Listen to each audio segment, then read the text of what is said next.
This episode of the Esoteric Order of Roleplayers is brought to you by the generosity of our backers on Patreon. Go to patreon.com/esotericrp to find out how you can become a backer too. We create and broadcast these episodes live on native lands. We acknowledge these are unceded lands, with diverse communities maintaining connections to these places, and recognize their ancestors, their elders, both past and present, and future generations. Learn more by visiting the Native American Rights Fund website at narf.org.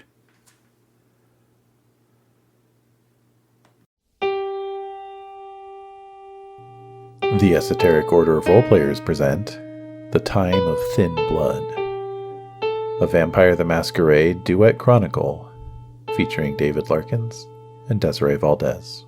Deaf, watching cars, and focus on one till it's gone. Heroes die off every day, like fathers that would never stay. The kids are all wrong. The kids are all wrong. They're full of their hopeless opinions. The kids are all wrong. The kids are all wrong. It's all I ever really learned. Okay. Hello. Hi. Hello. Right, so we're picking it up after a real cliffhanger of an ending. I know. Kudos to you for that. Oh, thank you. Now, I sent you a cryptic text earlier today. Cryptic. And I said, I'm really glad that you bought your humanity up to 6. Yes. It is 6, right? Yeah. Well, okay. Look. As if it's not. It is 6. All right. Forgive the can opening here. There we go. Is that really upsetting for people? I don't know. People have misophonia. Well, if they do, they are not listening to this because, you know. True. All right. So, yes. All my shrieking. Oh, I think you think too much of your shrieking. It's loud. Yeah, but the mics cut it out. You know, they do have noise dampeners. No, they don't. I move myself away now. Well, there's that too. Oh, yeah. You apply the chocolate rain wisdom. Move away from the mic when I shriek. All right, so I don't even know what that is in reference to. I know chocolate rain, but it's like I move the mic. I move my head away from the mic when I breathe, or something like that. Oh, does he say that? Mm-hmm. Oh, bless. Or that's what the text says on the screen. Well, I hope he's happy somewhere. I hope he took his earnings and invested them wisely. We'll see. Yeah, we'll see. We'll see when we read his obit in 35 to 55 years. All right. So creepy. I'm not creeped out. Let's see. So the humanity thing. Oh, yeah. So what I was going to say is, again, thank you for your forbearance and patience with the sort of Aaron witnesses a bunch of things that he has no direct control over. I like that stuff. Yeah. As long as I can have a conversation with whoever, like, within the action. Yeah. I'm totally fine with it. All right. Yeah, it's fine. All right. Well, regardless, you're going to have more autonomy going forward. So that's okay. And you'll find out why in a moment. Oh no. Any last words? No. I'm worried. Yeah. I'm very worried, but I'm not going to guess anything that's happening. I'm just going to let it wash over me. Okay. And just let it be. Okay. I like it. But I'm going to act. I mean, there's things that I feel like I need to do. You have to understand, I guess the thing that we need to understand about playing vampire is a lot of the time we spend as vampires, collective we, that it's a lot of like being enthralled by somebody, and literally Yeah. That's the whole jihad thing. being enslaved the whole to concept, right? Yeah, being enslaved to, and the blood bonds, the fucking Sabbat vinculum bullshit. You'll never get over that. No. But blood bonds, vinculum, any of that shit. Now this like elder stuff summoning, like nah. Like Yeah. this is part of the game. Yeah. And I'm not mad at it. It's just hard to care when you're enslaved to somebody. It's hard to like feel like you have the ability to break out. You can try, but when they're using supernatural means of summoning you, and As we discovered. yeah, it's not cool. Or if a blood bond or vinculum is preventing you from acting to your fullest emotional, like what you want to do. Fullest potential. Yeah, full emotional or physical potential, then it's really disturbing. Yeah. So if the game's trying to highlight that as... I guess Because it seems like there's a variation on a theme no matter where you go. It doesn't necessarily have to be blood magic. Right. But part of the blood magic is the fact that an elder can summon you in that way. Mm-hmm. That's fucked up. It is fucked up. And it's also part of the fun, I think, of playing vampire. Is at least for me as a storyteller, I can't go through and memorize what every single discipline does, right? Of course. So I see this NPC. Oh, they've got Presence 5. Okay, what does Presence 5 do? I start reading it. Yeah. Yeah. You sort of, like, I've always just sort of taken it on faith that it's like, okay, there are elders manipulating, younger vampires to their own end. Mm-hmm. Sure. Mm-hmm. I'm sure they're using different methodologies to do that. Mm-hmm. You know what I mean? Let's just assume. Yeah. Right. Yeah. And then you see like the mechanism of how they're doing that, and it's like, holy crap, Yeah. So, yeah. Anyway, it's pretty intense. yeah. This mic stand is also intense in the way it keeps drooping. Well, that's because you have to really do it tighten very it. tight. Yeah. All right, we'll try that. All right. Any other, new business, old business? I don't think so. Okay. Is it still drooping? I don't know. Maybe.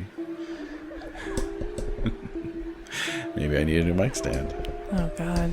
All right. Okay. Well, if I'm adjusting it throughout the game, then you'll know why. Okay. Okay, so we're gonna fade out our little intro Aphex Twin loop there. Mm-hmm. And we're gonna fade in because that's how we're gonna start, is with you fading in. What? So to speak. Why? Well, the last thing you remember is you helped pull the lid of the sarcophagus I was holding back. the lid next to Wanda. Mm-hmm. So the two of you were sort of on the other side of it. I look over and I just see her hands holding the... It's just her hands holding the coffin lid. Nope. What the hell is this shit? You're hearing music. You're hearing voices. People talking? Yeah. Why is it like a little fluty... I mean, I don't think this is... Okay, I'm just going to say at the top, I'm very fucking tired right now, everybody. So I did not mean to be rude about this music. This music is perfectly fine. It's not shit. I didn't... Wait, you said shit? Yes. Oh. All right. So... This sounds like a... Okay, so can I open my eyes? You do. And what am I seeing? The afterlife? You're in a dark... The afterlife has Chinese flute music playing? Maybe. I don't know. What you're... Whoops. Volume got a little crazy there. What you're seeing is that you're in a room with no lights on, but there is some artificial light coming in. I have under night the door. vision. I can see in the dark. Thank you. There was some artificial light coming in under the door, and so it's illuminating the room enough to, allow your enhanced senses to sort of take in everything around you. You are sort of unceremoniously draped across a couple of wooden crates, like shipping crates. The hell? What? And then like there's a drop ceiling Okay. and like drywall. It's just very funky. There's a couple of those kind of shelves that I'm pointing at right now. What are those called? It's the wire. Like wire the shelving. wire storage racks that are Yeah. ubiquitous in restaurants or in game rooms holding one's miniatures terrain. But that's neither here nor there. They're multi-purpose. Yes, exactly. They have a specific name, but we don't. It's fine. Do I smell anything? You smell the once enticing aroma, now it does nothing for you, of Chinese American cuisine. And You smell peanut oil and garlic and chilies, chili ginger, peppers, ginger. Yeah. soy sauce. Yeah. And that music is diegetic. It is not just for atmosphere. It's actually being like pumped in over a PA system. Okay, I'm draped over some wooden crates. Yeah. So on these shelves, there's just like, is it restaurant supplies, basically? Yes, Like exactly. plates or boxes of Exactly. utensils. Yes. Now, I should mention the other thing is you had like a blue plastic tarp over you What? that had like slipped a little bit as you were stirring. So is it over my face or? You infer that it had been, and then as you were sort of stirring out of your vampiric slumber, it slipped a little bit. Am I wearing clothes? You are not. I'm naked? Again. No! That's not with my permission. No. I'm a naked vampire draped over a wooden shipping crate, right? Yep. In Or a couple. In the back room of a Chinese restaurant. Correct. Fuck. I say to myself. Yeah, no shit. But the last thing I remember is what? The last thing you remember is starting to come back to you now is you were pulling back. So I'm sitting up on the crate, and like Okay. just holding my head. Yeah. Uh-oh. You were sort of on the far side of the sarcophagus lid as it was coming down. You were mostly focusing on the Holding weight it. of it Yeah, because it holding was it. like several hundred pounds. Yes. But you saw LaCroix. So it was LaCroix, Brunhilde, and Jeremy. Correct? Right. Oh, and Marguerite. Marguerite. So what you saw in a split second was LaCroix had this big smile on his face. You saw the smile like immediately drop. You saw Brunhilde's face was absolutely like just unclockable. You saw Jeremy turn with like celerity level speed and throw himself over Marguerite as if to protect her. Oh. And then suddenly everything was white and fiery, and then everything went black.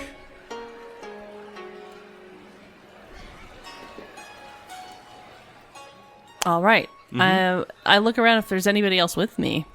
There is not, but you can hear some feet steps approaching the door. I'm going to take the tarp around my waist. Yeah. I'm going to wrap it around my waist. Yeah. Someone's in here. I'm going to wrap it around my waist. I'm going to jump behind the crate and like hide. Like naked and afraid. The crate is pushed up against the wall. There's really not a lot of square footage in here. I'm just going to It's sidle off very into a small- corner. I don't know what's going so on. you sidle off the crate. You're kind of between the crate and one of these storage racks. You can see that this one in I'm standing particular- up. Yes, of course. This one in particular has a bunch of empty rice boxes, I guess. Yeah. Right? Okay. Takeout boxes for rice. Okay. And so you see the logo, boop, boop, boop, boop, boop, boop, on all the different boxes. Okay. And What the? it's done in the typical white cardboard with red ink print on it, but it's got a little like caricature of a bat with its wings out, and then it's in a little circle, and then above it says "Lucky" and underneath "Bat," Lucky Bat. What? That's weird. That's kind of weird It is. on a couple levels. Yes.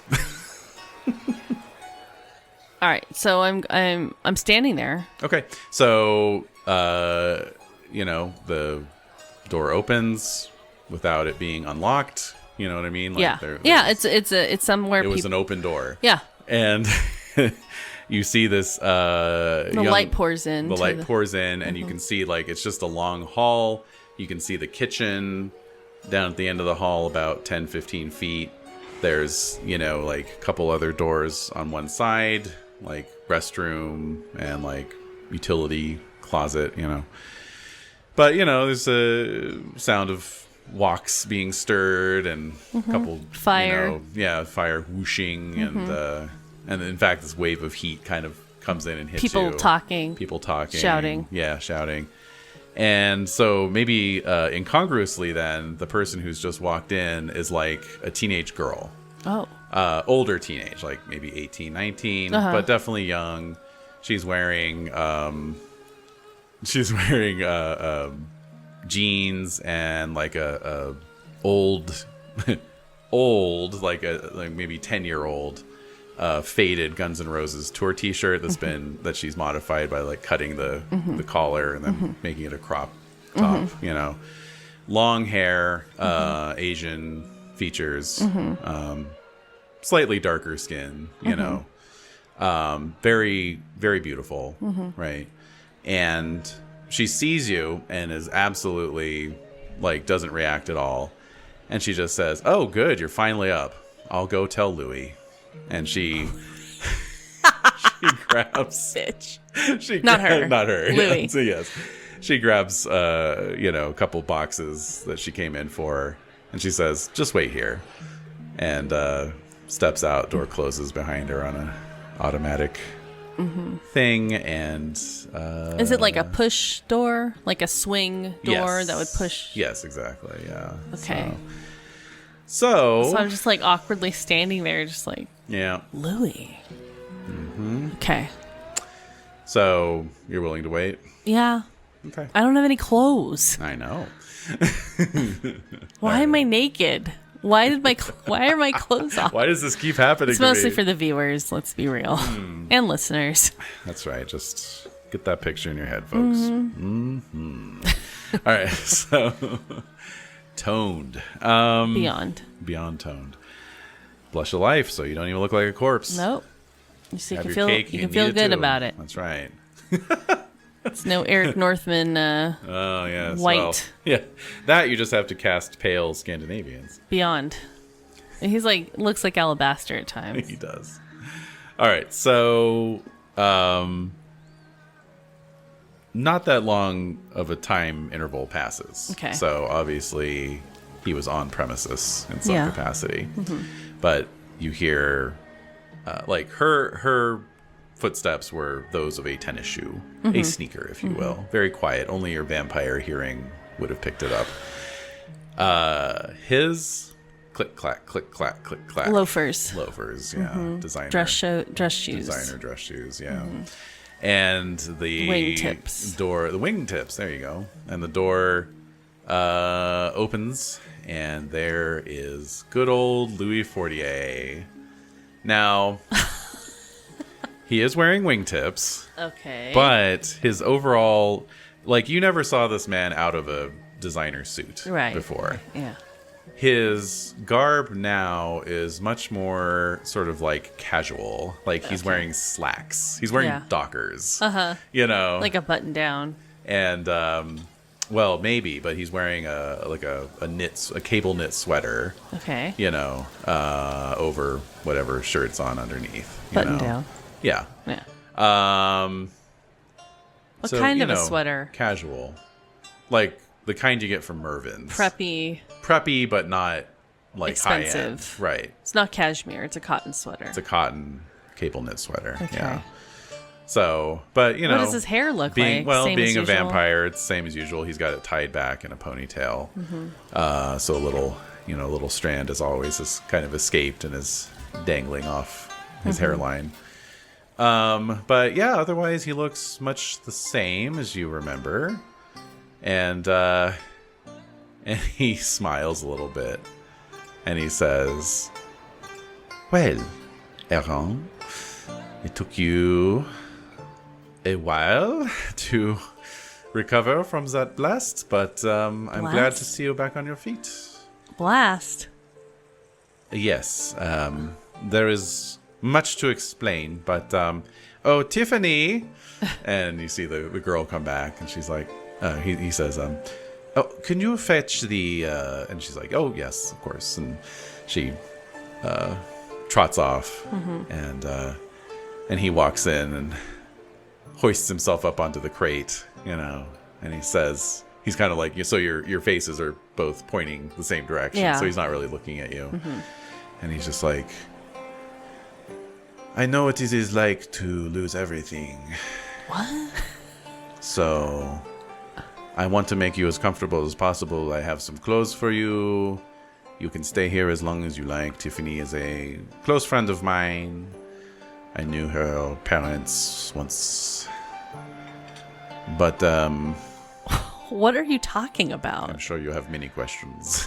That's the first one. I don't understand. Like losing everything. I don't have anything. Well, exactly. So how could I lose it? Yes. You gangrels are so amusing at times. No, Erin, I mean, once you were Baron of my old domain. Is that I not shrug. It's really in my past. It's not something I wanted for myself. So, yes, the answer is yes. And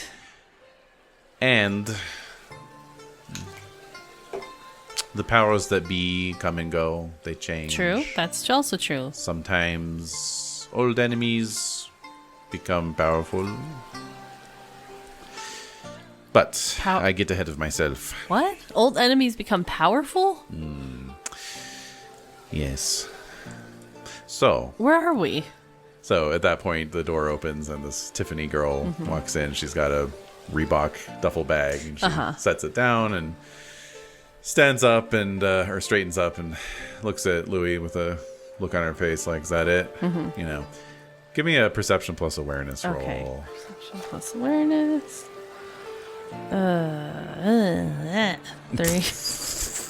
3. 6. Okay. What's difficulty? 6. 6. Oh, that's right. 1, 2, 3. Okay. You're not getting any sense that she's under any thrall to him. That's in any good. capacity. Okay. Just the way she's standing, her stance, the way she's looking at him is more of a egalitarian kind of like, we're on the same level. I'm not scared of you kind of thing, but like not in a let me show you that I'm not scared of you, but rather just kind of They have a trust. They have a rapport. A rapport. Thank you. Okay. As Louis would say, a rapport. So she just gives him a look and he says, I think that should do. And thank you so much for watching over poor Mr. Evans during his torpor. Aaron, I should tell you it is the first week of December. What? The last date that you were conscious of was November 3rd. November 3rd. I've been out a month. Yes. And while I was out, I had no consciousness. I had no dreams. I had nothing. Yeah. Okay. So, by the way, What? this is where I was like, oh, thank God you bumped your humanity. Because your humanity, and I had forgotten this, actually determines how long your torpor lasts if you get knocked down to incapacitated, but not killed. Oh. And so at Humanity 5, you're in torpor for a year. No. Well, that would have been fun. It would have, although I have very specific plans for timing of things. Got and it, so yeah. it would be like, oh, okay. Gotta push everything back a year, and Yeah. So it would have complicated things Right. in a silly way. Yeah. Okay. But it's crazy that one point of humanity makes a difference between 1 month and 1 year. That's pretty weird. Yeah. You'd think it'd be like in 3-month increments or something. It's kind of exponential Or because 6 month I think increments. Humanity 4 is like a decade and onwards. No. And then I think Humanity 1's like 1,000 years or something. What? So, Rightfully so. yeah. So like, oh my god. Anyway, so I think Brunhilde, right? Yeah. Not like out of a sense of sentimentality or care, Right. But just like, so I say Brunhilde. Brunhilde is no longer in the country. Her Valkyries spirited her away to How? Valhalla. Why did I get what? Well, it's a figure of speech, but she was carried out of the Some country. like the cemetery, like that cemetery place. Oh, no. No, they are presumably back in their home base, probably somewhere in Sweden or someplace like that. I don't know, but yes, I am reliably informed that she was in no condition to travel on her own, and put it that way. So she may be out of commission for some time. Good. Being as elder a vampire as she is. Good. I never want to see her again. Yes, many of us have such complicated relationships with our family. But anyway, What the hell happened? So I'm going to open up the duffel bag. yeah. Like, right? Yeah. And I'm starting to like root through it. Okay. So, speaking of Mervyn's, it looks like somebody went shopping. They're all new clothes. Yeah. Some even still have the tags on Right, them. right. But they're definitely like department store quality clothes. Okay. And it's just like this weird mishmash. Like somebody was like, "Oh, I guess I should get shorts. Oh, and I should get some pants, and I should get, Okay. There's like unopened packages of like BVDs and socks, Right, like, right. So Undershirts and stuff. undershirts, like just t-shirts, Is there a zip up hoodie? Yes. Okay. Are there sweatpants? Yes. Are there like A shirts or like tank tops? Sure. Yeah, absolutely. Okay. What kind of shoes are there?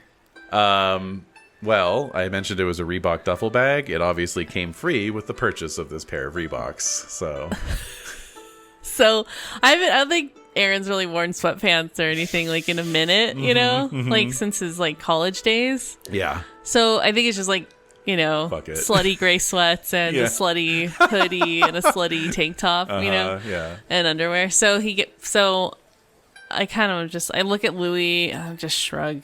Yeah. And so I take off my tarp, I drop the tarp Take off my tarp. and I'm opening a package of underwear and I'm like, just tell me what the hell happened. To the best that anyone can figure. And how did you find me? Well, that is a long story as well, but we will get to that. We will get to it. All right, so I'm unwrapping the underwear, like pulling the sticker, like inspected by number 73. Right. So he says, to the best that anyone can determine, mostly from speaking with Marguerite, since she was the survived? only one who was not otherwise driven to torpor or suffer the final death. I'm not gasping as Aaron. This is me. Yeah. Okay. There was some kind of a bum inside the sarcophagus. A bum? A bum. A boom. A bomb. Oh, a hobo? BOMB. An explosive device. Oh. A boom. Le bum. Le bombe.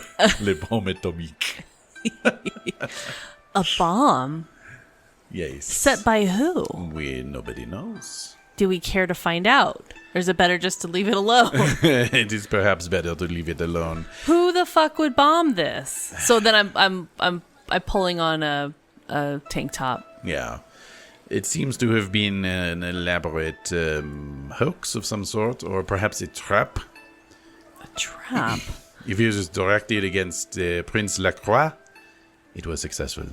He is no more. So I'm like, that's damn right. Don't celebrate too quickly, Aaron. Remember what I said about old enemies. Don't tell me there's a prince. Oh, of course. Why? And you know who she is.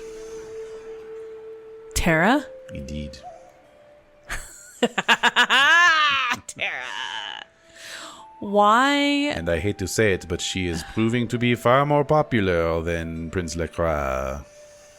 What about his bodyguard? Most of the Camarilla who served him are now serving Tara.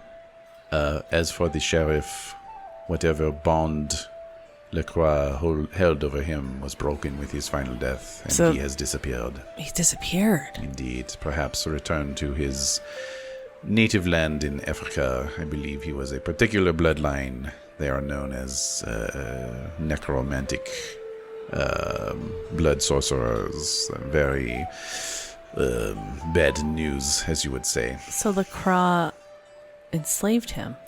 Perhaps, or perhaps they had a blood bond, or perhaps there was something that the sheriff owed to Lacroix. Do you know about the Prince's Scourge? I had heard that he had employed a scourge. Terra, to her credit, has not so far taken that step. So as I'm zipping up the hoodie, I say, the Scourge is no more. I had also heard that, and I suspected you might have had a hand in it. Why would you? How did you even know I was awake?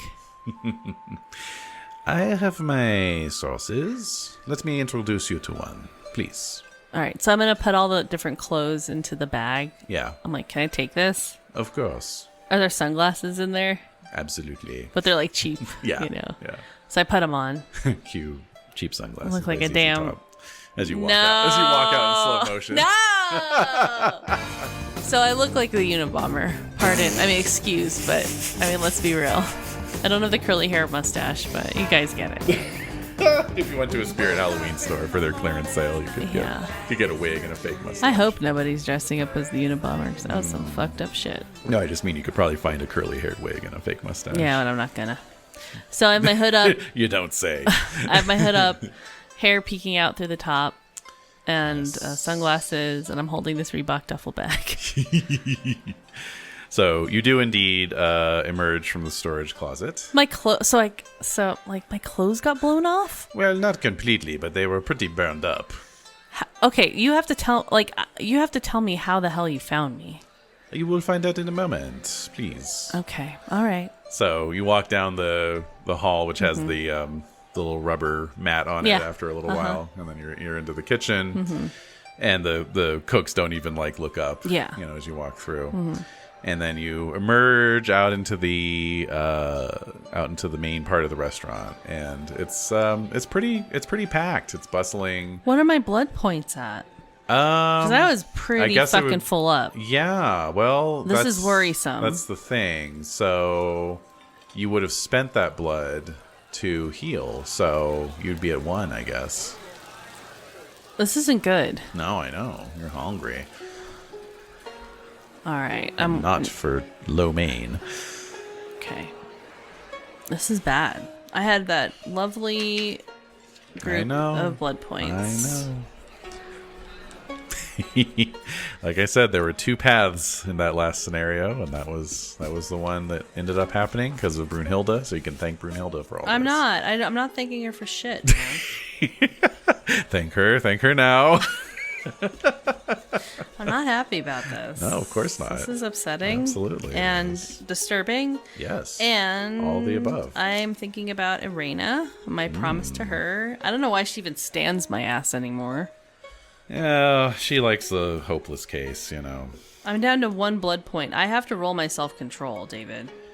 If you are presented with an opportunity to feed or blood, certainly. I'm around people. There's people in a dining room. There's chefs in a kitchen. They all have blood. I can smell the blood, and I am ravenous. Let's go with, where are we here? There we are. The fact that I could even control myself with that young woman around. So here's the thing. Your self-control is triggered by smell of blood when hungry, but even that's only difficulty 3. Sight of blood when hungry, Dracula style, is difficulty 4. So, yes, you are around living people, you're around vessels, as a low humanity vampire would put it, but as long as nobody cuts themselves, you're okay. All right? I'm in a kitchen. It's going to happen. Yeah. Ooh. No, you have emerged into the dining hall. So, like I say, it's fairly bustling. Someone's going to bite their cheek. It's your classic Chinese restaurant layout with big plate glass windows looking out into the street. It's raining, right? Pretty steady rain coming down outside. And but it's obviously it's nighttime, and so you see cars swishing past with their headlights and so forth. So there's booths and small tables, but right in the middle there's a big circular table. and with one of those like big lazy Susans, right, with all the dishes laid out on it. And there's about a dozen or so people seated around it, laughing and conversing. And about half of them are eating, the other half aren't. You note quickly that maybe 2/3 of them are women, young women, and a third of them are young men. And not a one over the age of 25, probably, you know. But even some that look like, younger than Tiffany, you know, like maybe like runaways or something. They're all wearing a variety. They're a motley crew, if you will. A variety of different clothes. All of them definitely more on the, you know, sort of urban survival side of things. Denim jackets, leather jackets, you know, acquired at a thrift store or pilfered from somewhere, probably. Torn jeans, mussy hair, that kind of thing, you know. And so Louis takes you around the side of one of the tables, and he says, "Here is how I found out where to find you. Tobin, let me introduce you to Mr. Aaron Evans, a local legend." So I kind of look at Louis when he says that. He can't see my eyes because they would be like, "What? Yeah, Like, come on, really?" don't gas me up. Yeah. And so Tobin, what does Tobin look like? So Tobin looks like he's about 18. He has long blonde hair, and he's wearing like a black denim jacket. He's got a little like chain necklace with a padlock on it, you know, black jeans, you know, some like obscure metal band t-shirt, you know, and he's kind of like lanky and dorky looking, you know, and as he stands up, you know, he kicks the chair out and like almost knocks into somebody who's walking past, you know, he's like, "Oh, sorry." and then anyway, he puts his hand out. Okay. And I shake it. And he's like, "Nice to meet you." And he's got this like kind of lilty voice, you know, like it's weird, hard to place. Great. Thank you for finding me. Let me make a roll here. Okay. Shout out to our friend Nadja, who 3D printed us dice boxes shaped like the speaking of a sarcophagus from Nosferatu 2024. Okay. Her talents are not only she's an amazing player. Yes. She's also a craft meister. Indeed. Craft and she'll mistress. just like casually show up Casually and be like, "Here's some dice containers that look like the sarcophagus that the naked Nosferatu stood up and we saw vampire peen together on your birthday." That's right. Yes, she went and saw Nosferatu with the sun. Yeah. Your birthday. And I was like, that. Now I will never forget that scene. Yeah. So anyway, here's a picture of Tobin. And, how dare you? No. This dork. He's short. He's correct? He's short. Yes. Cannot be more than 5'8". Right. Okay. Exactly. All right. And yet still lanky somehow. Yeah, right? still somehow lanky. All right. So I'm looking at him, down at him, and I'm little in-joke there, but it is. Sorry, everybody. It's stupid. Yep. Don't pay attention to us. You can see it on the wiki. You can if you're curious about the wiki, and you still probably won't know who it is. So, moving on. Yes. So I'm looking at him quizzically, like, okay, and then so he finishes shaking your hand, and then he looks to Louis, and Louis says, "You can continue socializing with everyone else. Aaron and I are just going to have a little conversation upstairs." Okay. And so Tobin nods and sits down again. Okay. Louis says, "If you don't mind, Aaron, we just need to step outside, and then there are some stairs going up to my little apartment." Sure. Okay. I don't really have a choice. So you step out under the awning out front. It's very chilly and wet, you know. Yeah, December in the 90s. Yeah, I know. In Los Good Angeles. old days. It was soaking wet. Probably like 45 degrees outside, you know. 52 to 45. Yeah, exactly. Yeah.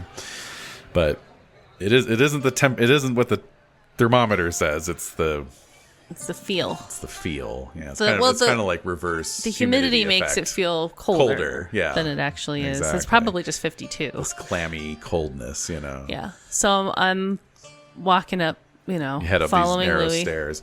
You can tell right away you're still in the vicinity of downtown Los Angeles because these are like older buildings. Yeah. Right. So I say, are we in Chinatown?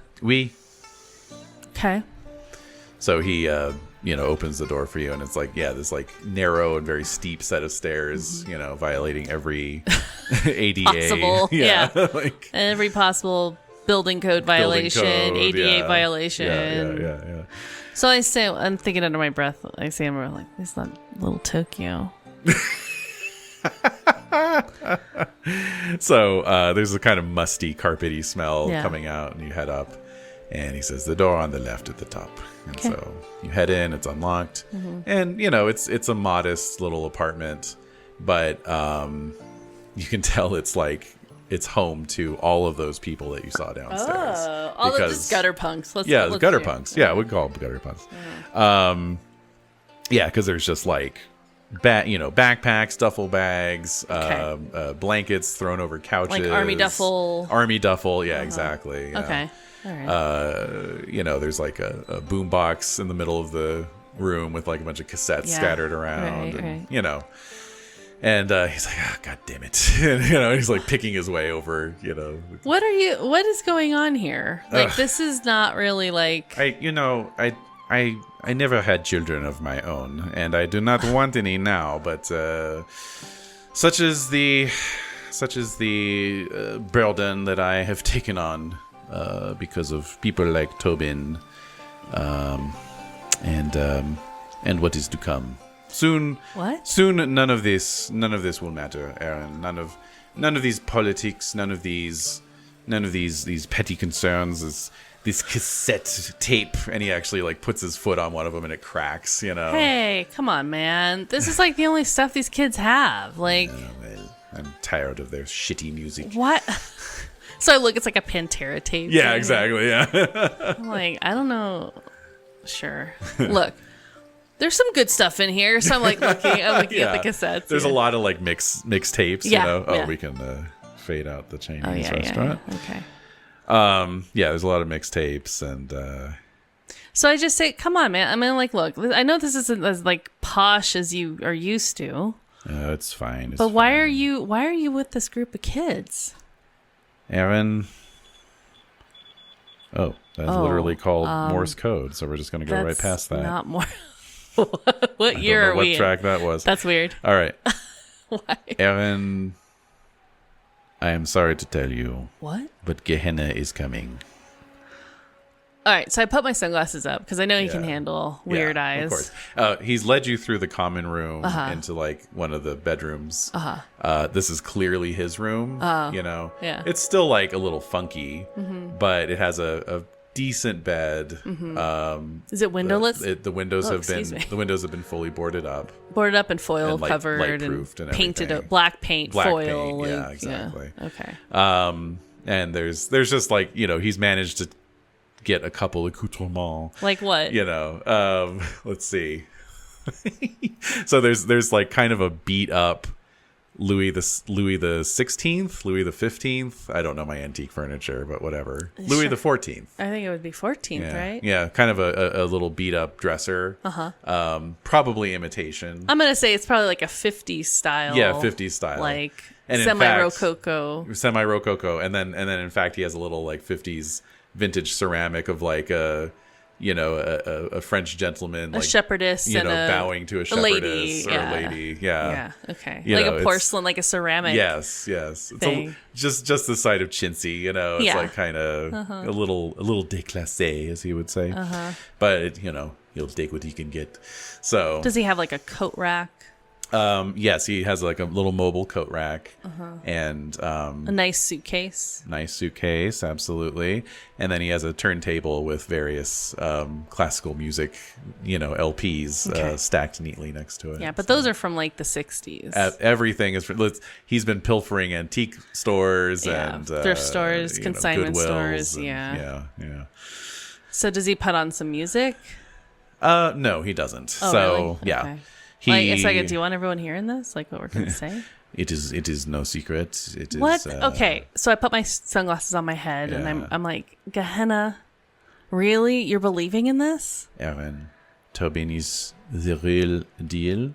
Tobin? Who the fuck is this? He's a kid. He is just a child, but he is one of many of these thin-blooded right. innocents who can see into the future. They can see things that happen. He saw Saint Vibiana's blowing up, and he told me who was there, and I recognized you from the description. And I rushed over as quickly as I could, but I pulled up just after the explosion. So I'm sorry I could not get there sooner. So who was left behind? Marguerite is the Baron of the Angels. Jeremy is dead. Are we sure about that? I say, like, I don't believe him. He gives you this like fox-like grin, and he says, "I share your suspicions, but so far Tobin has not had any visions of Jeremy, so I cannot confirm one way or the other." Did he describe Jeremy as part of the group that was there? He Everyone. described precisely what so was Wanda, happening. Victoria, I do not know these Brunhilde, names. Brunhilde, yes. the ladies, the two women, Yes, the young woman. You were standing next to a woman, a blonde, Yes. short woman, and you were manhandling off the lid of the coffin. Puttanesca, The Giovanni. elder. Yes, he was there, and he was standing sufficiently back that he was okay. I'm sure his guards got. Some of them, yes. Jeremy's dead. So they say. So Marguerite says. I don't believe it. Yes. I don't believe it. Could be a cover. You're absolutely right. She's the Baron now? But it is indisputable that Lacroix is dead. Brunhilde got away with her unlife, but took her terrific blast. She is a Methuselah. She is not going to be killed by such a petty thing as an explosion. What about Tara? What about her? She was there. Indeed. She survived. And so she just Obviously. decided. How do we know it wasn't her who set that bomb off? It could very well have been. She is gaugy enough to pull off something like that, I think. So there was no antediluvian. If there was, he had a bomb on his chest. How do you know it was a he? Good point. But no, I don't think there was. Neither Tobin nor any of the other seers of the apocalypse, as I like to call them, sensed such a thing. I was never concerned about this sarcophagus. I am only concerned about Why was the Brunhilde visions. so obsessed with it then? I don't know. Did she tell you anything? No.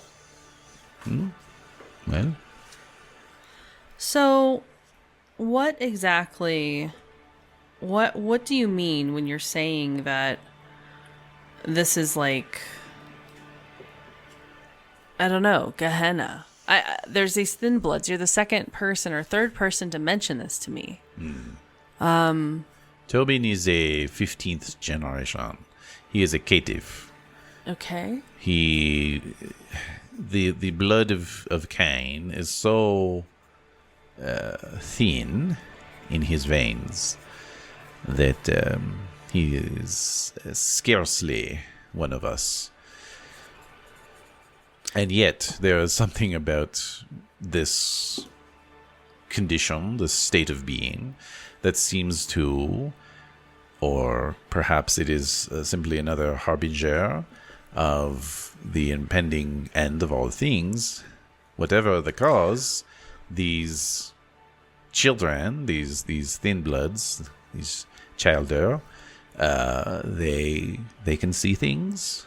My group grows every week. Wait a minute. Who's making these?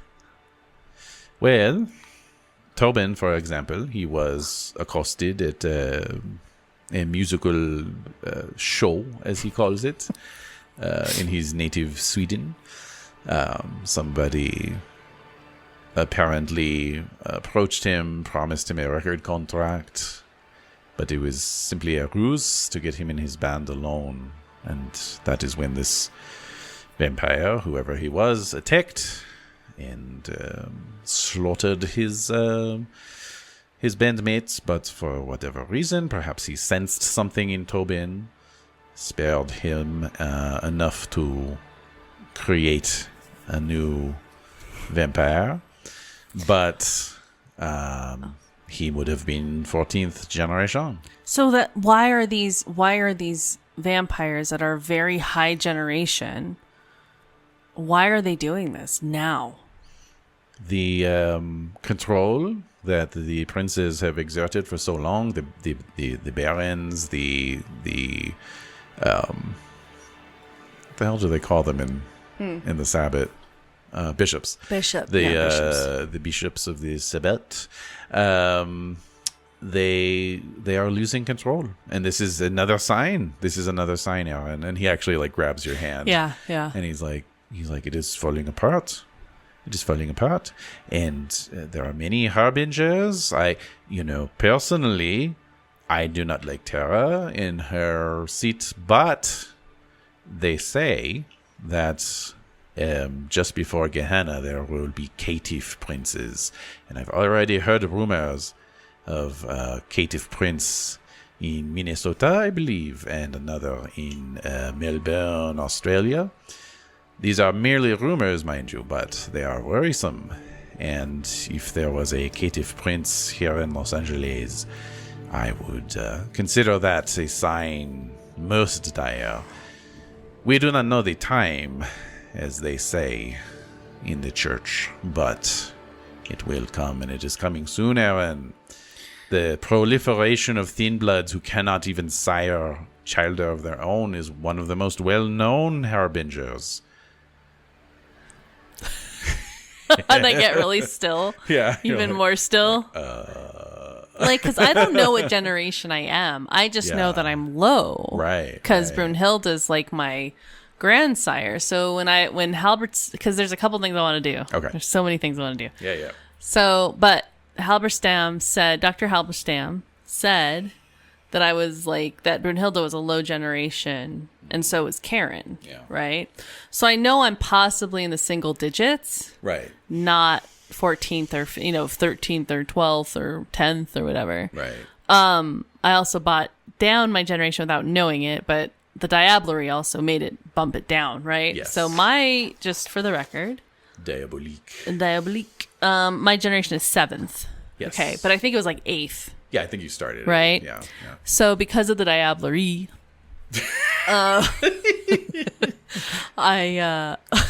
Diablerie. because of that.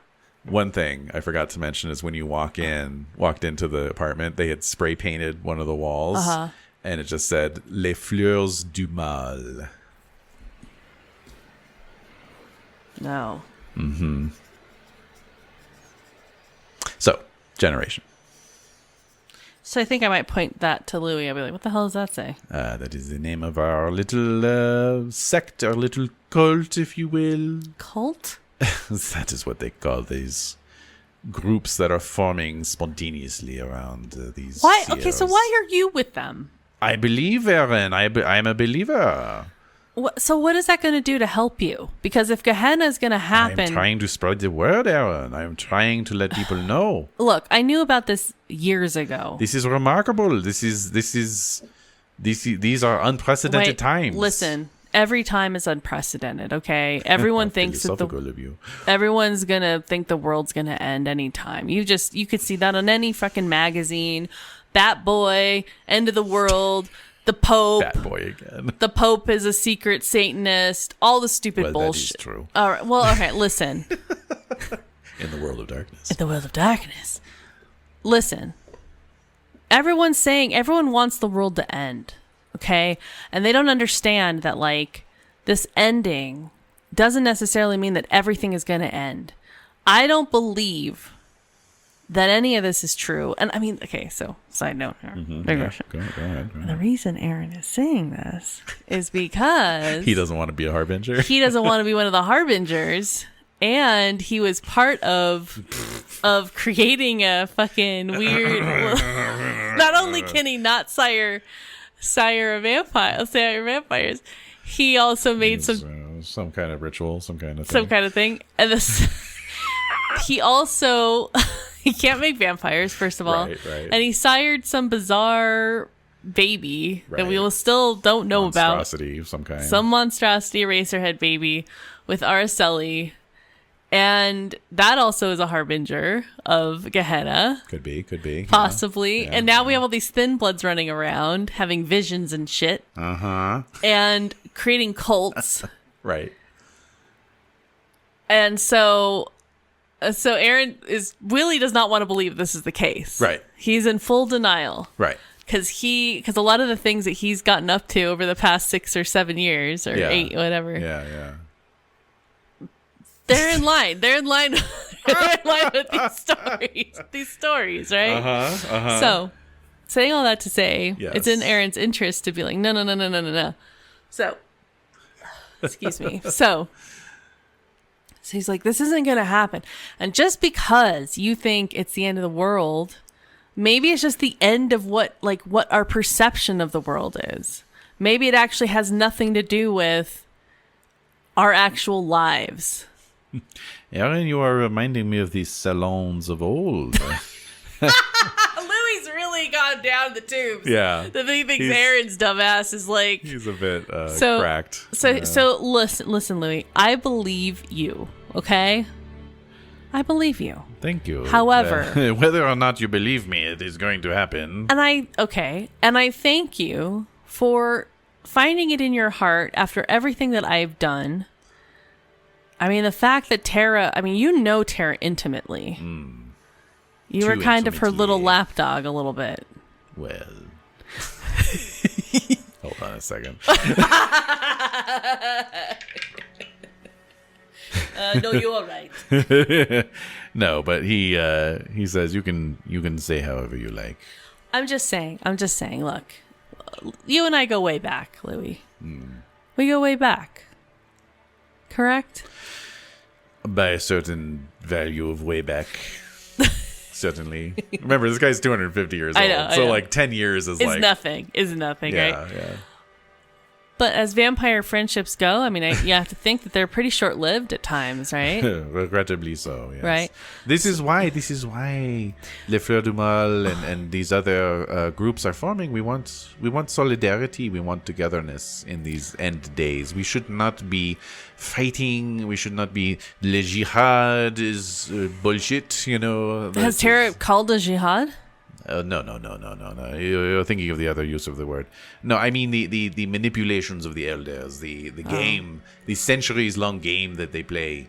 It's ridiculous. How do we know? It's a waste of time. How do you know that the Camarilla hasn't made up the story just so that people don't unify? This was my suspicion. I was as skeptical as you, Aaron, but then I meet Tobin when I am back in Europe. I meet him and why were you back in Europe? Well, I was indigent, homeless. I had nowhere to go. I traveled for a while. Traveled for many years, actually. I am just now back in the country, actually. All right. Okay. But it's just neither here nor there. I meet Tobin, and he tells me things that I have told nobody about myself. He has these dreams. He has these visions. When he meets people, sometimes he gets an idea in his head of who this person is, who they truly are, and then it inevitably comes out, proves to be true. So I'm like, that guy shook my hand. Dead Zone style. He just got this Yeah.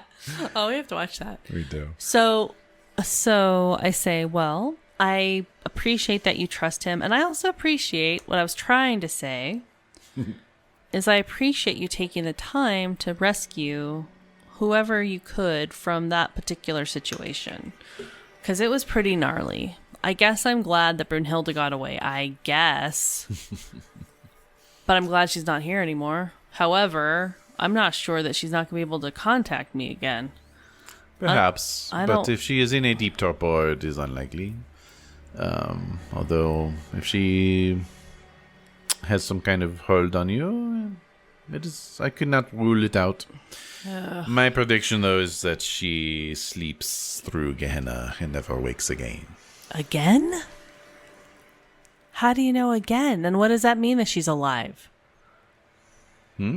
If you say that she's never going to wake again, how do we know that she's still alive? We don't. This is just what I heard. The Valkyries, who were themselves injured, of course, but not as severely. Upon their recovery, they gather up whatever remains of Brunhilde, dump her into a plywood box, and off they go.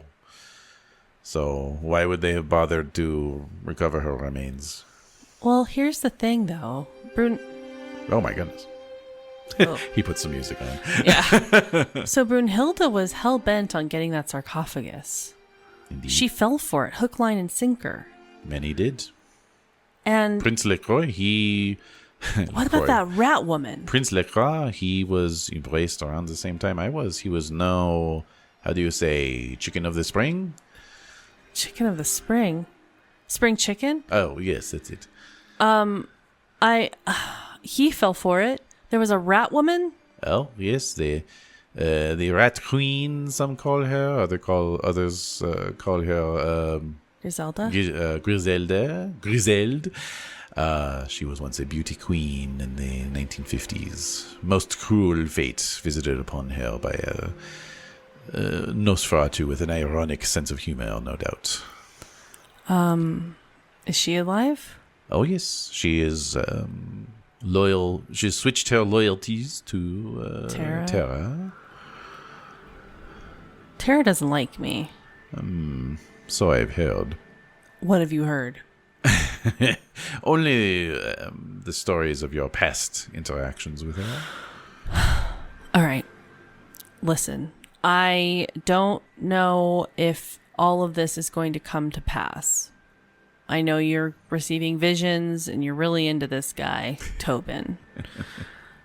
I appreciate you working together to help me. I sincerely do, and I hope you know that. I don't bid you any ill will, Louis. Yeah.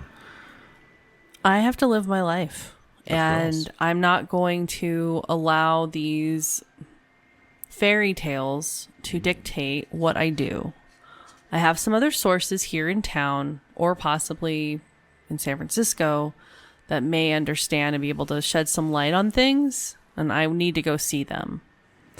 But I should probably pay some homage, as it were, to Terra before I leave. I mean, as long as you stay clear of her domain. She claims all of the City of Girls, but... I want to see her. Oh, very well. She thinks I'm dead. I want her to know that I'm not. There is strength in numbers. Just know. You have all these thin bloods. What are they going to do? They're not even vampires. Yeah. Therese Vermont. She is on good terms with Terra. You may want to Therese? Have her introduce you. Who's Therese? Vorman. Oh, I Vorman. believe you have met. I like that they're not. I like his accent is still like kind of Yeah. like Aaron doesn't know. Yeah. It's hard for Oh, him. Teresa. Yeah. Okay, Vorman. I mean, do people think I'm dead? I guess is my main question. Some do. I have not, of course, advertised your presence here at the Lucky Bet. Why is this a lucky bat? Your guess is as good as mine. It is a friendly to us folk who walk the night. Not just us Canaanites, but others as well. Did you hear about Arena? I believe she is currently still in the vicinity of Las Vegas.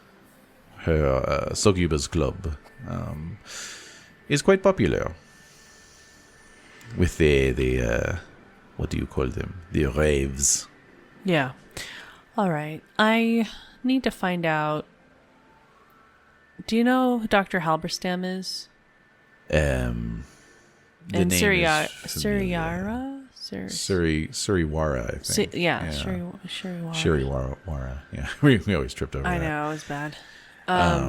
Yes, of Those two. course. The Bruja Scholars. Yeah, they were up in Mulholland Drive. Yes, I believe they are still there. because I need to see them. Certainly. I guess I gotta call a cab. I don't have any money. Right now, eh? Yeah. Oh, well, very well, very well. Do you want me to take you? Like, you could meet him if you want. No. Why not? That is fine. He has more information about all this stuff. He's a really smart guy. I have all the information I need. These academics who sit around and theorize in their dusty libraries, their time is coming to an end. What does that mean? We no longer need these nodists, these scholars of the Book of Nod to tell us what is plainly happening in front of us right now. This is Gehenna, Aaron. We may all just have weeks. It's a Camarilla fairy tale. It is not. It Well, is real. It is happening. So I'll be able to find you here, or It is y'all? unfolding before our very eyes. Soon the antediluvians will rise up and devour their child there. Yeah, like the one that was in the sarcophagus. Perhaps Brunhilde wished. Perhaps it was wishful thinking on her part. Perhaps she wished for Gehenna as well. The years, Aaron, they weigh on you. But the bomb. The bomb. It is what it is. Perhaps it was terror. Perhaps it was someone else. Perhaps it was simply a prank by a Malkavian or some other type with a strange sense of humor. None of it matters, Aaron. None of it is going to matter. So what are you gonna do when it all goes down? Who knows? You gonna get eaten like everyone else? I suppose I will. Then what but are you then- doing now? Hanging around in a fucking Cosby sweater with these kids who are listening to Pantera? Ouch! So he, let me give him another one. What do you know, Cosby? Yeah, of course. Okay. Absolutely. You know Cosby. Oh, you mean would Louis know Cosby? No, just Darren. Aaron. Oh, yeah, of course he would. Yeah, I'm not trying to be. So once flip. again, Louis masters his beast, and Again? What do you Yeah. mean? Once again? you keep taunting him, and so he says, he says, they are my family now, Aaron. The Fleur de Mal, we are together now, and we will die together. So it goes. Better to die together than alone screaming. Ooh, that's good. I like that. All right. Well, to each their own. I am forever in your debt. I hope you know that yet again. There's something about you, Aaron, I like. I don't know what I've it made is. no bones about that. I don't know what it is. You must be hungry. If you wish, I can call for some of my children for you to feed upon before you go. Fine. Don't worry, even amongst the thin bloods and the Dampiers, their blood is so thin. Dampier? Ah, yes, of course, you would not know. That is another sign of the Gehenna. So once he starts saying that, I'm like, my eyes roll again. Like, Yeah, you're like, oh, for God's here we sake. go again. Okay. There are Dampiers? offspring between... What? Wait. Oh, when the second he says that, I'm like, wait, what? Your little wolf ears prick up. Well, no. I know, Coyote the ears. Coyote ears. They are the offspring of humans and Canaanites. What? As you can see from their age, this began happening as far back as 10, 15 years ago. How? They're just young teenagers now. How? We do not know. It is unheard of. I'm thinking about all the sexual acts that I have participated in. Oh my God. And I'm just like, there's nothing in there. That's not semen. Thinking like that. Think it to yourself. That was not. No. So that means it's the vampire blood is creating Gross. a baby. Ew. They are, in a vulgar way of saying it, half vampire, half mortal.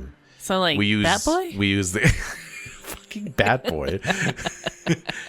We use a term that comes to us from the Timiche, from the Eastern Europe, Dampier. Simiche. My God, Aaron. Your ignorance is only exceeded by your charisma. Well, I'm sorry to disappoint you yet again, Louis.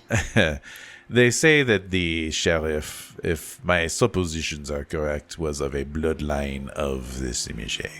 They, believe me, you do not want to cross paths. Based on his size, like he was so big, I say. He was huge. They have a mastery over their own flesh. They can sculpt it. They can modify their forms.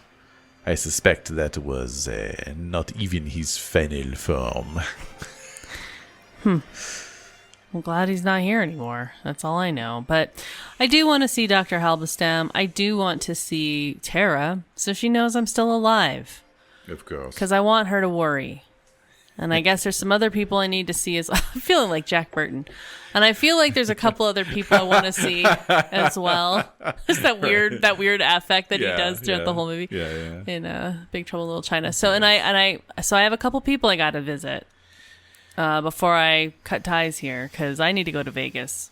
Of course. Look, Louis, like you said, we might as well go out with the people we love, right? I'm glad you're coming around to my point of view. I don't believe him, but I'm just saying, might as well be with the people that, that you care about, right?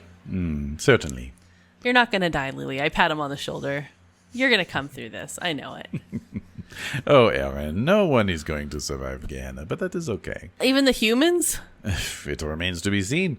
There are some things that even Tobin cannot see clearly yet.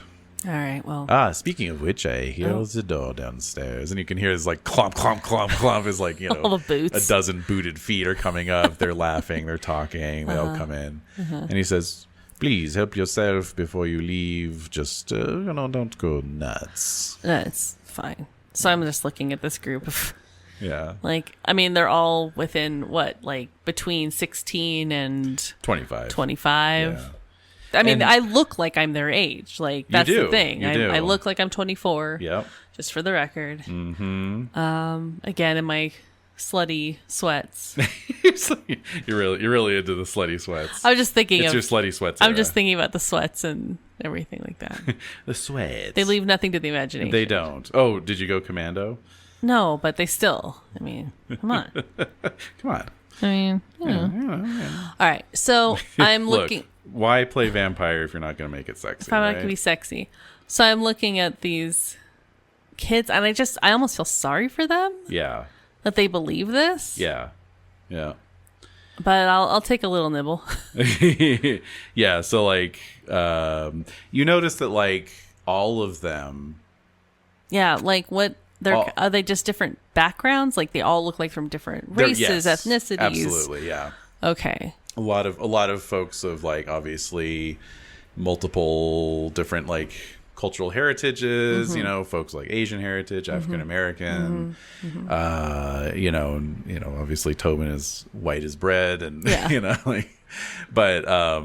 but yeah, what you notice though is they all have a very vital look about them. They don't look corpse-like Louis does. Yeah.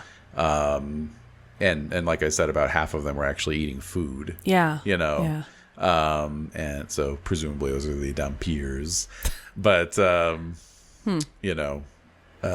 even the Thin Bloods, the 15th generation ones, they have a blush of life, you might say. Yeah. Right.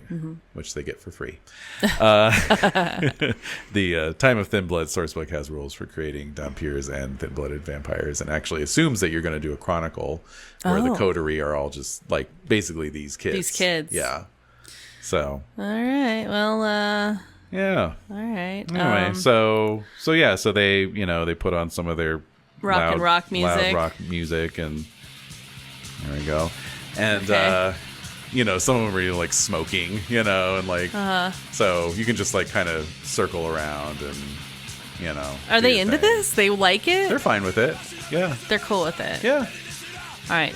And even a couple of the girls kind of get into it and are kissing you as you're feeding off of them. Oh God! All right. And then it's just kind of a whole scene. Oh. So. So there's 12 of them. If you take 1 blood point from each one, you can get 12 blood points. I'll do it. All right. You don't have to ask me twice. That's right. All right. Don't want to talk, just want to listen. I'm just. No, you're filling in the blood points. 1, 2, 3, 4, 5, 6, 7, 8. Okay, cool. All right, so I thank them all. I'm very polite and nice. Mm-hmm. Do I show some of them my eyes? They see your eyes, and most of them are like, "That is so fucking cool." Oh, okay. Thank you. And and you get a sense just from the chit chat and the chatter, like, Yeah, what are they talking about? they don't know shit. Like, one of them's just like, "Oh wow, were you like when you became like one of us, like a vampire? Like, did your eyes just change like that? That's fucking cool, dude. Can you like see in the dark and stuff?" I can. You can't? Kind of, but not really. Damn, man. You're like Louis. You're like, are you like hundreds of years old? No. Oh, I kind of thought like all like old vampires like you are like hundreds of years old. No, I'm not that old. You're like, don't call me a boomer. No. I'm not that old, actually. Like, I haven't really, but it just depends on who your sire is. You have sires, right? What's a sire? Whoever bit you, make you like this. And oh yeah, well, I guess, yeah. Sounds kind of fancy. And then one of the girls is like, "Oh yeah, I knew my sire. Like, we traveled together for a while, but then he got killed by some hunters, so then left me on my own." That's too bad. Yeah, it was kind of shitty. And she just kind of looks at the floor. Yeah. Well, gotta go. Thanks for the blood. Bye, Louis. So Louis hanging out, and he's in his typical Ventru fashion. He's got a couple of the cutest girls in the room on either side, and he's just like like little sip from one, little sip from the other. So yep, that is what's going on. Is Tobin staring at me as I'm leaving? He's giving you a look. Yeah, it's almost like he's trying to place where he's seen your face. Really? Oh yeah. So I'll walk up to him before I leave. Yeah. And I'll just say, "Hey, Louis told me you saw something, and it allowed him to help me. So thanks for that." Sure. I know I've seen you somewhere else. I can't place it though. I've been a lot of places. I was on a soap opera. Okay. Invitation to Love. Never heard of it. All right. Well, but I don't really watch soap operas, so sorry. That's okay. Wait, right. Were you on a soap opera when you were a vampire? Kind of. Wow, that's weird. Not really, though. It was right before. Oh, okay. Well, I guess that makes more sense. None of it makes sense. And I'll leave. Okay. So I'm going to call a cab. All right. A cab is summoned. Okay. So I'll say, oh God, I got all these comeuppances last round. So I'm going to say like Skid Row, this and that, yada, yada. Oh, okay. Yeah. Because I need to get locations. And I got to see Jesus. And I got to just be like, look, man. Here I am again. Bygones. Mm-hmm. All right. Okay, so you get dropped off. Car. You get dropped off at the. I know you keep losing your clothes and cars. Always. So you get dropped off at the last round. Yeah. Okay. I walk in. Mm-hmm. Is it open? Oh yeah. Is it raining? It might be. Yeah. I can't tell. Okay. Okay. So you get dropped off, and you head on in, and there's that little front area, and this time there's nobody up front, so just kind of quiet night at the last round. I'm just gonna sit there and wait. Okay. Yeah. So in time, the curtain parts, and you see good old Jesus, quote unquote nines Ramirez. All right, and here we go. Yes, indeed, and with him is Crispus. Oh, these guys! Old school, baby. Oh man! Yeah, taking you back. So I'm sitting there with my duffel bag like a noob. I go, "Sup?" So. The last time I saw these two, they're like, "Stay the fuck out! Like we're gonna kill you the next time we see you." Yeah, there is that whole thing. So why don't you give me? Why don't you give me a roll? I need to Be unafraid. Like I said, I'm courage of 10. Like I said, this is more of a sandboxy chapter, so That's fine. I have not predetermined their reactions to you. I know. So We'll please, see. how are you presenting yourself? So disarming, but not to them. Again, we talked about like how he's perceived by people of color. Like, oh right, they see his ass and they're like, don't trust but you. That's the thing with specialties is that they can override somebody's natural instincts. So disarming, charming, charisma. Okay, disarming. Obviously, I start with that. And streetwise, no etiquette. There you go. And we will make this difficulty 8, as you say.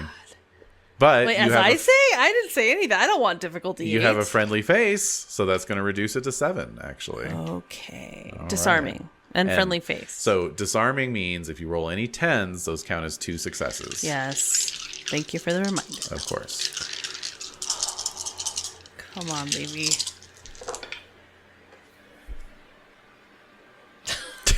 Total fail. Really? Yep. But is it a botch? That means I didn't. No, it's a botch. So no 7s. A botch is no successes and at least and one. Yeah.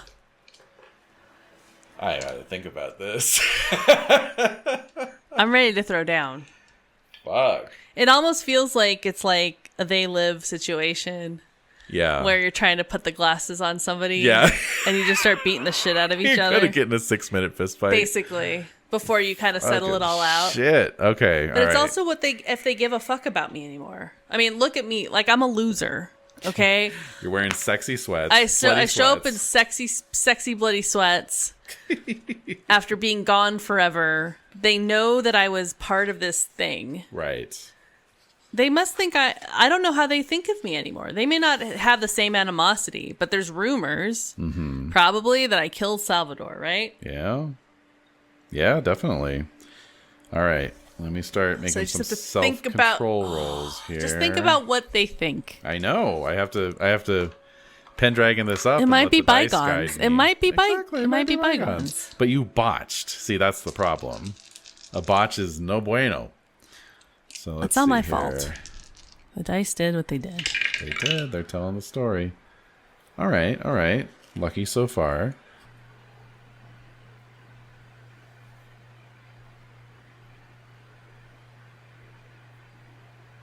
All right, we're back. Yeah. Okay. So, so you looked up. I rolled for Christmas.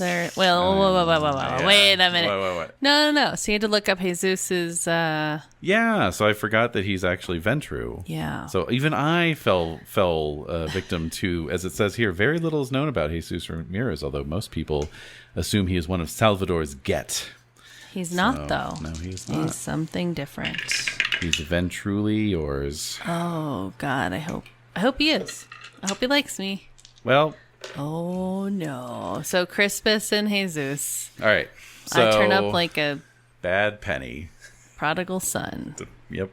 So they're both in their sort of casual lounging gear. No. They're not in sweats like me. They're not in sweats, but they are both wearing jackets and they've got their hands in the jacket pockets, And they just kind of like get really close in, so they're like looking down at you. Regarding me or just threatening me? They're just giving you the old, kind of physical intimidation. They're getting in your space, right? I mean, I'm also a big guy. Jesus is the tiny one. He is. Crispus is big, though. Crispus is built like a brick shit house. That's right. So they're both just kind of looking down at you, and Jesus was like, I thought the last time I saw you, I told you if I see you again, you're a dead man. I'm already dead. All right. Why are you here, Aaron? So, there is an explosion. Yeah, there was. Who is responsible? Tara? That's one of our theories. Well, now I know. I mean, there's a lot of these fucking little cults around here. Yeah, there's fucking Gehenna cults, man. Jeremy's dead? Yeah. Are you sure about that? That's what Marguerite says, and nobody's seen any signs of him. Does Crispus make a face when he mentions Marguerite? Yeah. Look, I'm not here to cause any trouble. All right. I'm not. I have nobody. I have nothing. I have this duffel bag. There's Gehenna cults. Why? What do you all think about this? Crispus is like, I realized like I should give Crispus like kind of an almost like Irish accent, because that was like the English accent of the like 18th century. You know, like he would speak with a little bit of a lilt. You know, like really like that. Yeah. It's weird. That's very strange. But we'll just say that he took elocution courses, and I think over time got rid of his accent. I think over time their accents would change. Don't you think? Yeah, for sure. Yeah. But it's almost like piratey, you know. It's like that kind of Cornwall accent. Yeah. You know? Anyway, so I think it comes out on certain words or certain. Right. Yeah. Exactly. Yeah. Like he says "sartin" instead of "certain" and that kind of thing. Right. Anyway, but he says he responds to your question about the cults, and he says they're fucking things up. Whether you're Anarch, Camarillo, whatever, they're causing all kinds of disruptions. Why? Why now? They think it's the end of the world, man. And like, maybe they're right, maybe they're wrong. I don't know. I mean, there's all these thin bloods running around, and Jesus like just holds up his hand, and he's like, "We've talked about this, Christmas." Yeah. You know? Chris is like, "Fine. Look, Marguerite's back there. You want to go meet her? We'll introduce you." Sure. All right. So you get up, follow him back through the curtain, through the beaded curtain. Sure. I'm on guard. Yeah. So you enter the music stopped, didn't it? Oh, yeah. You enter what kind of music do they play at the last round? Is it jukebox stuff? Oh, yeah, that's a great Just random shit? I think it's just like old jazz. Oh, really? Okay. Wait, is that a boring answer? No, it's not. It's fine. Okay. Really? I mean, it could be, you know. No, it's fine. Okay. I'm just thinking like they got this jukebox that has old jazz in it. I think they would get a jukebox which had whatever the fuck in it. Oh, I got you. So it'd be a hodgepodge. Right. Okay, 40s jazz and pop essentials. That looks good. Sure. Okay, so little Jimmy Dorsey orchestra there. Okay. This is what Marguerite wanted to put in, you know. Yeah. So yeah, and it's really just kind of like a very long room that goes all the way back to the back alley, you know. Okay. And you know, there's booths down one side, little intimate like 2-person booths. But then like along the other side, they've installed some like couches and, you know, armchairs and that kind of thing. There's the aforementioned jukebox. Excuse me. And yeah, as you walk in, you see this woman standing up, and she looks like straight out of like a 60s spy thriller. You know, she's very striking. You know, and I saw her she was at the. That's right. Yes. So I've seen her. Oh, that's right. You did see her.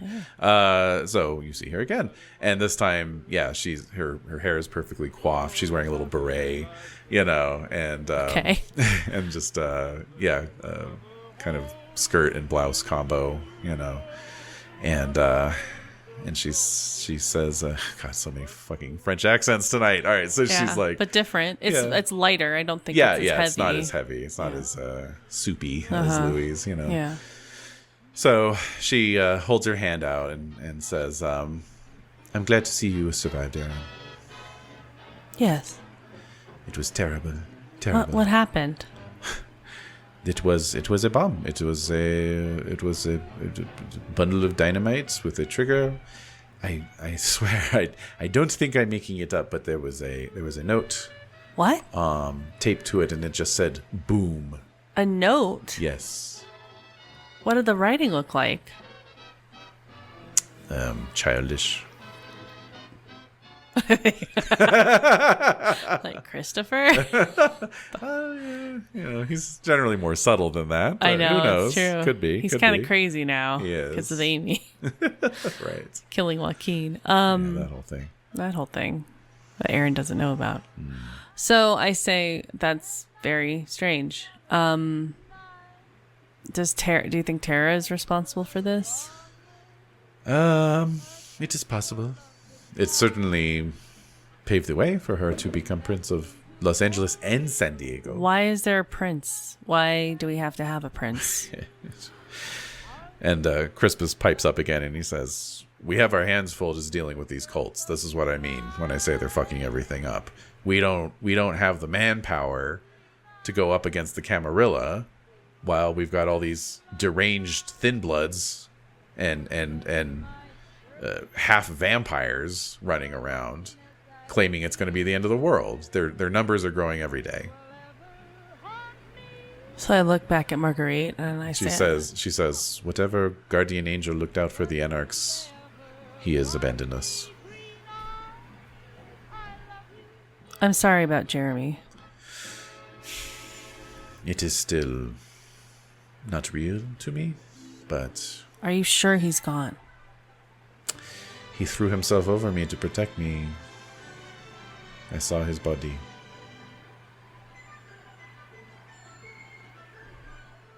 It's like jaunty music. It's freaking Pinocchio, isn't it? When You Wish Upon a Star. Yep. That's funny.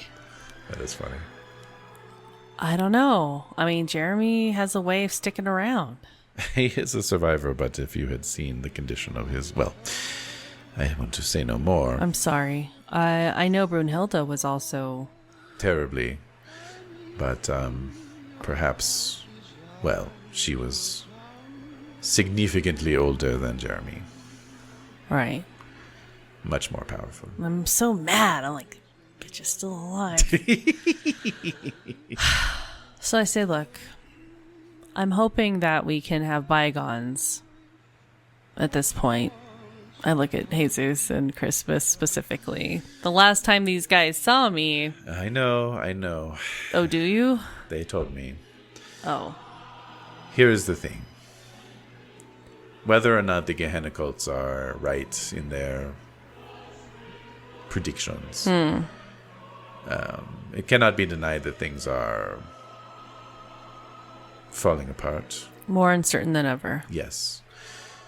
If we are ever going to force Terra out and reclaim our Anarch baronies for ourselves and reestablish the Free State, then we cannot fight amongst each other.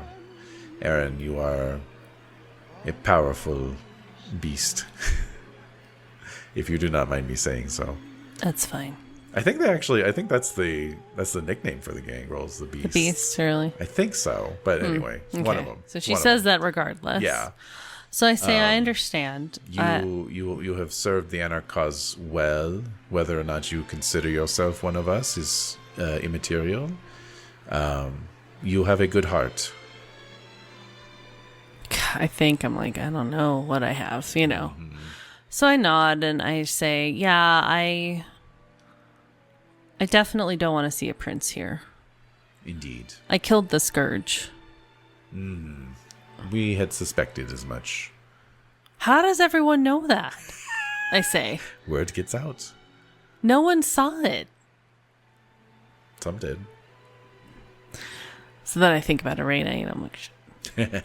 So I say, so the Tremere? Yes. Is Terra working with them as well? Of course, they're Camarilla through and through. The Camarilla would not exist without the Tremere. Okay, well, I just want to go and I want to remind Terra that I am still alive. And I don't want to get anyone else in any harm's way, but I'm just saying she needs to know that I still exist. But I wanted to come by here first to make amends and to move past whatever differences we've had in order to consolidate our power, in order to remove her.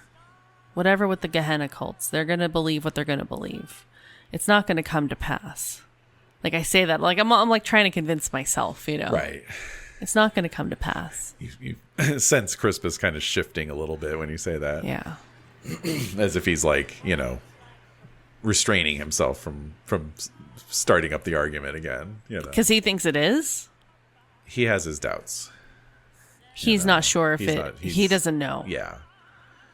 I'm just telling you, it's not. Remember, Nines was like, "Can it?" Yeah, like we're not gonna. This isn't gonna happen. Right. There's a lot of misguided people in the world, and they're very confused. And we don't have to add to the confusion. Nines chuckles and says, "Yeah, you got that right." All right, Aaron. We'll leave it all behind. We'll bury the hatchet. What do you say? He puts his hand out. I take it. Okay. I shake hands. Let's do another charisma plus etiquette. Or actually, you can make it charisma plus empathy this time. Oh, I have more. If that's worse. No, it's fine. Okay. Okay. But this time it's only difficulty 5. I'm going to use willpower. Good thinking. Because this is really important. Good thinking. Difficulty what? 5. 5? 1. Okay, good enough. Yeah. I mean, 2, technically. Plus the willpower. With the willpower, Yeah, yeah. 2. Okay. Yeah. Yeah, I mean, with that botch, man, I rolled really in your favor. I was rolling like 8, 9, 10s. Because otherwise they were about to throw you through the window, basically. Yeah. So, all right. Interesting. Interesting. Very interesting. Indeed. Yes. Okay, so I'll say before I leave, do y'all have any plans on interacting with Tara? Or is there a rant coming up? I mean, do the princes not believe in rants? No, the princes do not have rants. They have something called Elysium. Just always? No, they call it. It is a... we have Elysium as well, Disneyland. Right. But it is... they hold it at their court. When's it happening next? I don't know. I'm not in regular contact with the prince. Where does she hold up, generally? She has taken over Lacroix's habitations at the building downtown. Okay. And I'm wondering if you can remind me where Dr. Halberstam's address is? Of course. And she takes a matchbook and writes down the address, hands it to you. Thank you. And thanks to you guys. Jesus and Crispus, right? I look at them. Crispus says, if we survive Gehenna, we'll see what happens after that. So I kind of smirk and, yeah, we'll see. And I'll leave. Okay. Another cab. Yep. So where to first? Halberstam. Halberstam first. Okay. Mm-hmm.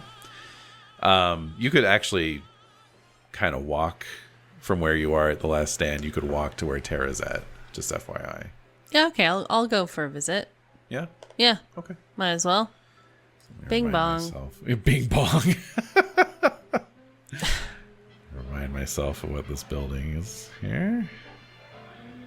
Let's see. Yes. Just a lot of talking. Prince LaCroix. I was thinking we were going to do like pure action. Yeah? But no. No, it's not where it's going. Mm-hmm. Do, boo, boo, boo. He is... Okay. All right. So, yes, he is at...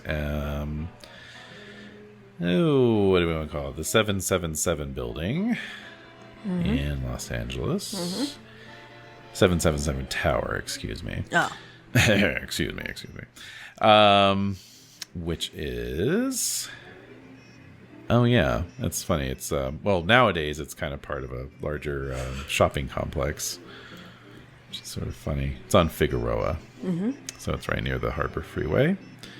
And there's Skid Row. Yes, it is definitely. So it's, what do I want to say? It's about a dozen short blocks from where you're located. You walk through the jewelry district, get to Figueroa, and it's a very distinctive building. It's kind of curved on one side, you know. So yeah, you walk in the lobby. What do you want to do? Go up to see Tara. All right. So there's a, security guard at the Same front. guy that was there before. Yep. Like, is Tara in? So he looks at you, and then he checks something under the desk. You're like, not under the desk, but behind the little front part of the desk, right? He's like clearly like lifting up a sheet of paper and looking at it, and he looks at you again, and he says, "Just head over to the elevator. I'll clear you to go to the top penthouse." Thanks. All right. Walk over. Meep. Get in the elevator, hit the penthouse, Good to Oh, go. yeah. Mm-hmm. And as soon as the door is open, there's like two real beefy looking guys just waiting for you. Yeah. One of them has his hand on the holstered gun, right? And the other one is just got his arms folded, and he's the one who says, "Tara gave standing orders. If you came around here, she wanted to talk to you. But Yeah. don't try any of your gangrel bullshit, funny business. All right? We know all about your tricks. We know about those claws of yours." So I scoff. Sure. And my buddy here, that gun is loaded with some rounds you would not like very much. Oh, you're not in the last round anymore. Nope. All right, there we go. All right. So, I assume you're okay with all that? I'm fine. Okay. I don't have a bone to pick with Tara. Okay. I just want to check to see how she's doing. So soon enough, you find yourself back in this familiar 2-story tall penthouse. Please tell me she's totally redecorated it. She has. Yeah. Yeah. What's her style? What do you think? I'd say it's pretty colorful Yeah, and modern. Yeah. Yeah. Let me see. Let me remind myself of her background here. Okay. I think she likes colors, that's all. Yeah. Oh, right. Okay. Right. Okay. Yeah, she's got it's very tastefully. It's not that gaudy Rococo style that Right. LaCroix had.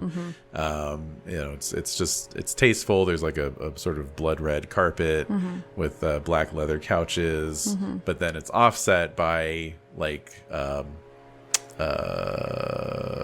all the names are flying out of my head right now, but mid-century abstracts, who was the guy? Starts with an M. I think. Anyway, the big block colors, right? Roth? Maybe. Anyway, you know what I'm talking about. Uh-huh. So, there's a Jackson Pollock, Yeah. and, etc. Okay. So, but the even the lighting is kind of like almost romantic, it's like kind of low. And you see the back of her head because as you're walking in, there's the couches are arranged to face each other, and she's sitting on the one with the back towards you. And you can hear some slurping sounds, No. And then she gets up and turns around with this big bloody smile. There's blood dribbling down her chin. And she says, "Aaron, you like what I've done with the place? That looks great, Tara. Having blood-colored carpet means you don't have to worry about stains." I see that. That's great. "Can I offer you anything?" I'm good. I'm great, Tara. "Good. I'm glad to hear you didn't show up here hungry." No, I'm fine. "All right, then. Well, what brings you to my little court?" Well, it's the fact that you have a court that I'm just so surprised by. "Oh, really? Well, Yeah. you knew I was Prince of San Diego." I know, and you've gotten a promotion, it seems. "Merit-based." Based on what, though, Tara? "Aaron, San Diego is a model community. Unlike you anarchs, I keep a lid on all these Gehenna cults that are running around." Are you? Because I've run into at least 2 of them just Ow. tonight. "Not in my territory." I beg to differ. "Oh, really?" Yeah. So she snaps her fingers, and like out of the shadows, Ambeline No! appears. No! I'm such an idiot. And I know, right? I'll say, that's cool. Don't. And so Ambeline's like, "Don't worry." That's a no. Ambeline's like, "Don't worry, Aaron. I'm not going to do anything to you." This time. I'm This not time. interested in it. I'm not interested in this at all. I just came here to visit Tara, and I came here to just check in to see how you're doing post-explosion. Because as you see, I survived. I'm here. Brunhilde's gone, but I'm still here, and I'm not going anywhere. "I should hope not, Aaron. In fact, I would love it if you would do me a favor." I shake my head. I just want you to bring me Amethyst's head. That's all. If you do, everything is forgotten. You can come and go as you please. You'll have no trouble from me and Miss Ombeline over here. But I'd certainly appreciate it if you gave me some information about these supposed Gehenna cults that are operating in my territory. What are you so scared about Gehenna? It's not going to happen. Of course it's not. Then why are you so concerned about them? Because they're disruptive. And I put the fucking clamp down on them in San Diego the minute they started up. But these anarch idiots let them get in. They're like bugs. They're like cockroaches. Where you see one, there's 10 more. So I look down to like where, like, so I'm like, I feel like I walked around to face her, Yeah, right? Yeah. So I'm like seeing this person, right? It's Yeah. just like bleeding out on the carpet, right? Yeah, he's still alive, but he's definitely like, you Yeah, know, not good. yeah. And in fact she's like, oh, where are my manners? And she grabs him and pulls him up and just licks the bite shut, and then just kind of throws him back down on the couch. Yeah. So I'll just say, yeah, I don't know. I mean, it seemed like they're around UCLA. I don't know. A lot of youngsters. So Tara gives Ombeline a look, and Ombeline just nods and like walks out of the room. So anyway, Amethyst head. If Really? you could, if you'd be a lamb. Are you that intimidated by her?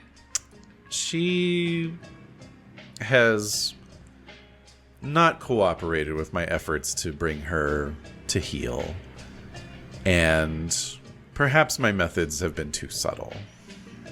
What have you done so far? Just so I know to avoid the same mistakes. Never you mind. It's nothing that you would even be capable of. What, mentally? Look, I'm smart. Yeah. I went to college. Exactly.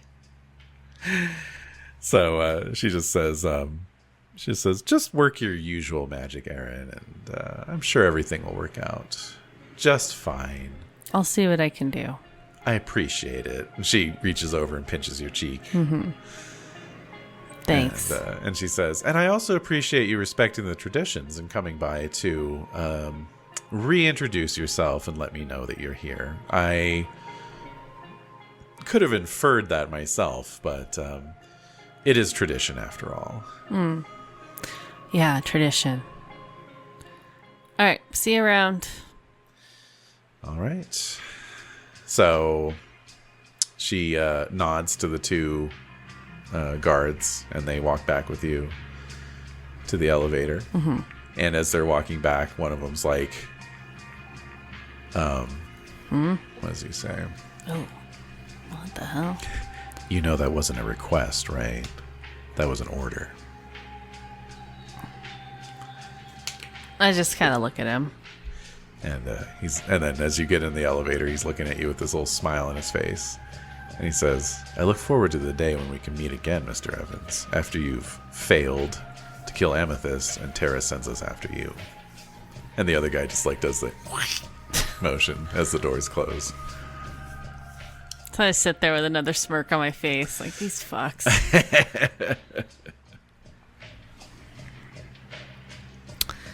Amethyst, eh? Yep. I'm so scared of her. You're like, huh, yeah, I'll see what I can do. Yeah, and I'm like inwardly like dying. Like, no. All right, now I'm taking a cab going up to Mulholland Drive to see Halberstam. All right, Professor Gregory. All right, Professor Gregory, the great Gregory. Great Gregory.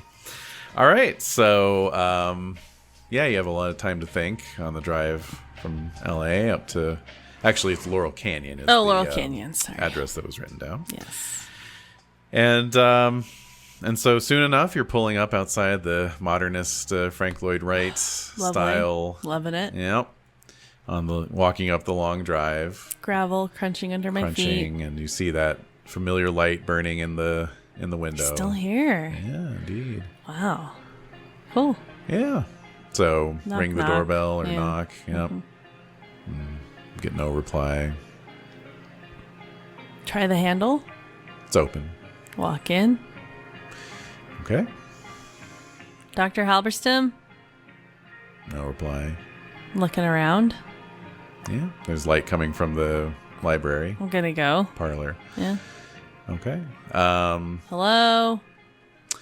So Hello? you walk in and there's immediately like a sort of musty, burned smell.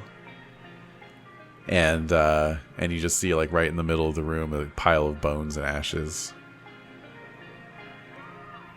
No. Mm-hmm.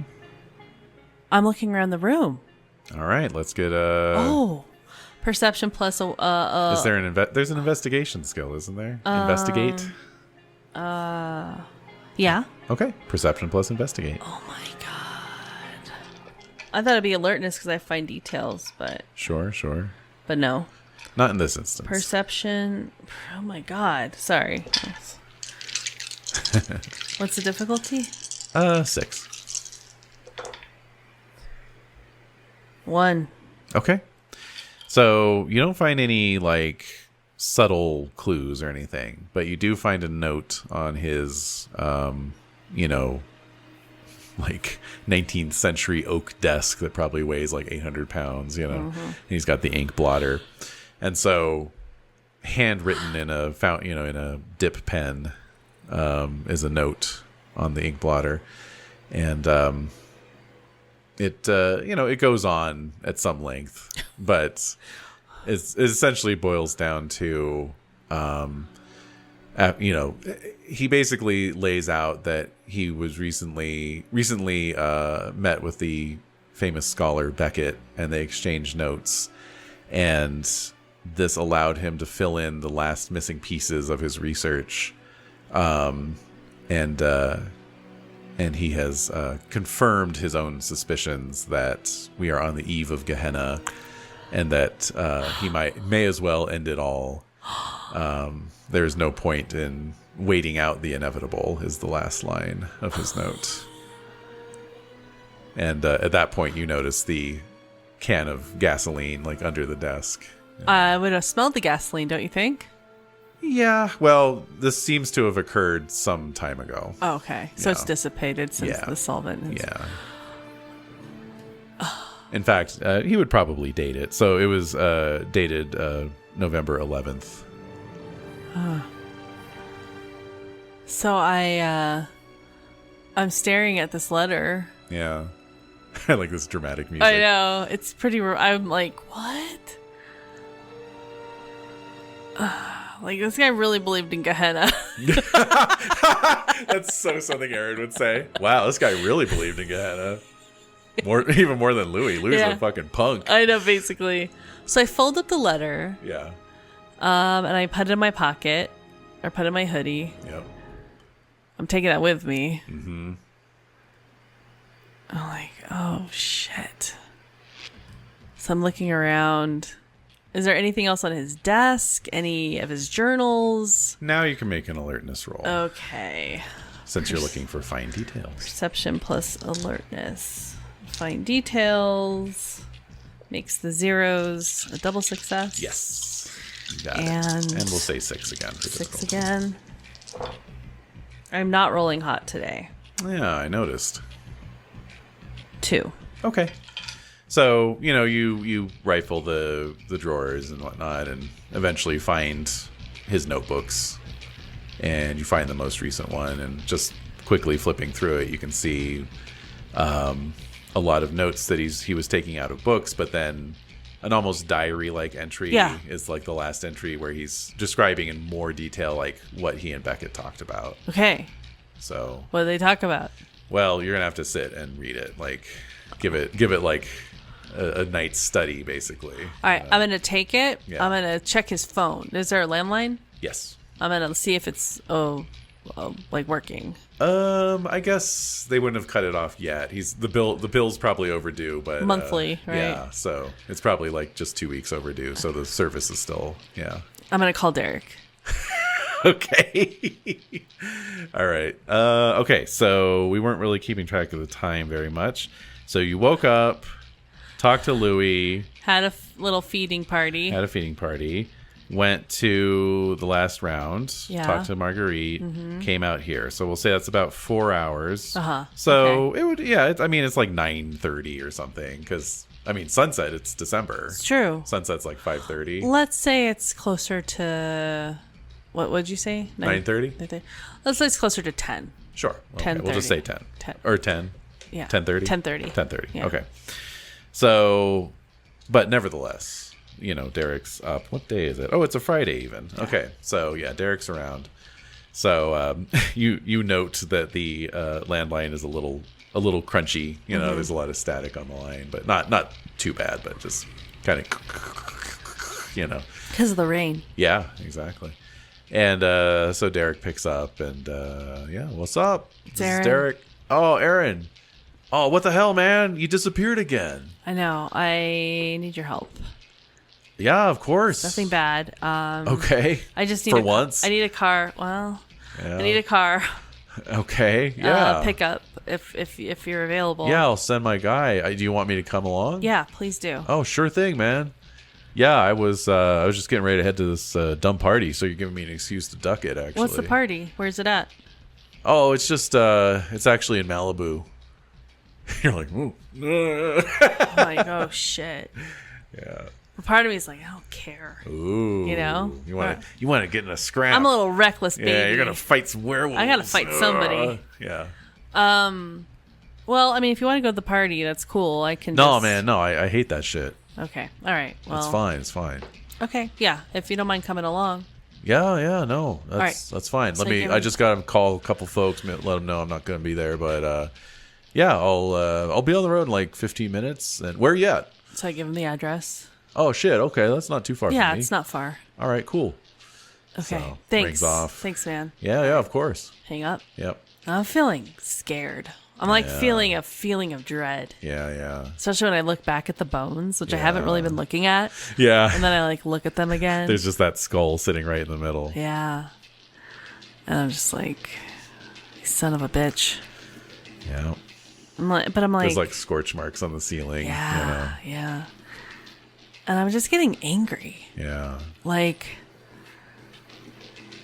why? Like, it's not gonna happen. Yeah. But his words are like echoing in my mind. Yeah. Of like, you're talking about Gehenna. Yeah. Like you're saying you can't make vampires. You're doing this. Yeah. And like, I'm just remembering that chat I had with him all these years ago. Yeah. So I walk outside. Okay. Like step over the bones and I almost made a joke about like how the skull still has a beard on it. Why are you rolling? What? I don't know.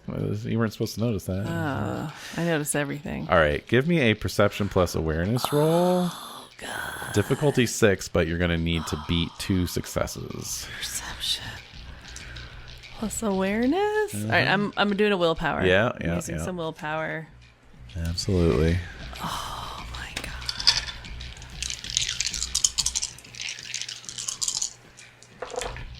Have to beat what? 2 successes. 2? So you already got 1. 5. Whoa! Holy shit! I am on edge. Yeah, you are. I am on edge, so I'm prepared for any fucking thing. So something in is my sweats. So cannot emphasize this enough. I just picture me these gray like sweatpants and a freaking gray hoodie. I love it. Just but with the white undershirt, it is sexy. It is sexy and hot. Let's be honest. Yeah. So what the hell is that?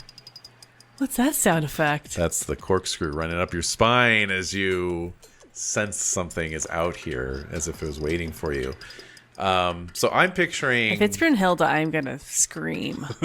So I'm picturing like almost like Doc Brown's house, right? Yeah. Whatever that... That's more bungalow style. Right. It's not really modern. No, but what I mean is not the house itself, but like it's kind of set back from the street up on a hill. Yeah. But since it's Laurel Canyon, there'd be more of like vegetation, right? Yes. Like more trees. Yes, there would be Some nature. Eucalypts and oaks and coastal elms. Elms. Yeah. Yes. So shrubberies. So you walk out on this gravel drive and you have to walk down the drive to get to the street, to wait for Derek's car and Derek. So there's just Yeah, there's vegetation on either side, and you sense you're being paralleled by something, and you get 2 hits. One, it feels like how it must feel to be getting stalked by a tiger, okay, and 2, you got 5 successes. You know who this is. You get this like sudden like intuitive hit. My skills are increasing. It's Mauricia. Bitch. You said bitch. You said that. Yeah. You looked Mauricia in the eyes. And And her ocular receptors. That's And I right. said, bitch. Okay. Oh, Mauricia. So I'll just say quietly, like, what the fuck do you want? She stops. I'm like so still. Yeah. Yeah, so there's a stillness. So I'll say, like, what the fuck do you want? So, Oh my god. What did you get? Oh. trying to remember. Does she have a southern accent? Yeah, she was like a Creole. Like it was Creole. kind of, Oh, wasn't it that's like a right. Creole Yeah. kind of Cajun. Sorry, not Cajun. Creole. Yeah. Cajun. Cajun, that's right. Another French accent. What is up with that? I don't know. It's freaky. So she emerges from the. Wait, no, like Manon was more Creole, Oh yeah, Manon. but right, Mauricia was more Cajun. Cajun. Yeah. Exactly. Right. Yeah, Manon was actually I think from the Caribbean, so it was Yeah. like kind of a Yeah. Creole meets Caribbean Yeah. sort of thing. So she emerges from the bushes, I guess, and she looks much as how you remember her. Very animalistic. Yeah, exactly. Like With these frickin' like Daisy Dukes and yeah. a grubby tank top. Exactly. And like Timberland boots, Right. which, testimony to her stealthy skills that she could like be stealthy and big, clodhoppers Definitely. like that. So but she looks deadly serious. And she says, I'm looking for the last daughter of Eve. Have you seen her? Who's that? You know exactly who that is. I don't know where she is. All right. Let's see here. Let's just check something. I'm rolling a lot of self-control rolls She's tonight. not my responsibility anymore. All right. So she says... She never was. She says, you son of a bitch. She suffered the final death the same night you ran away like a fucking coward. What? Then why are you looking for her? If you know she's dead. I'm talking about Araceli, you idiot. I know.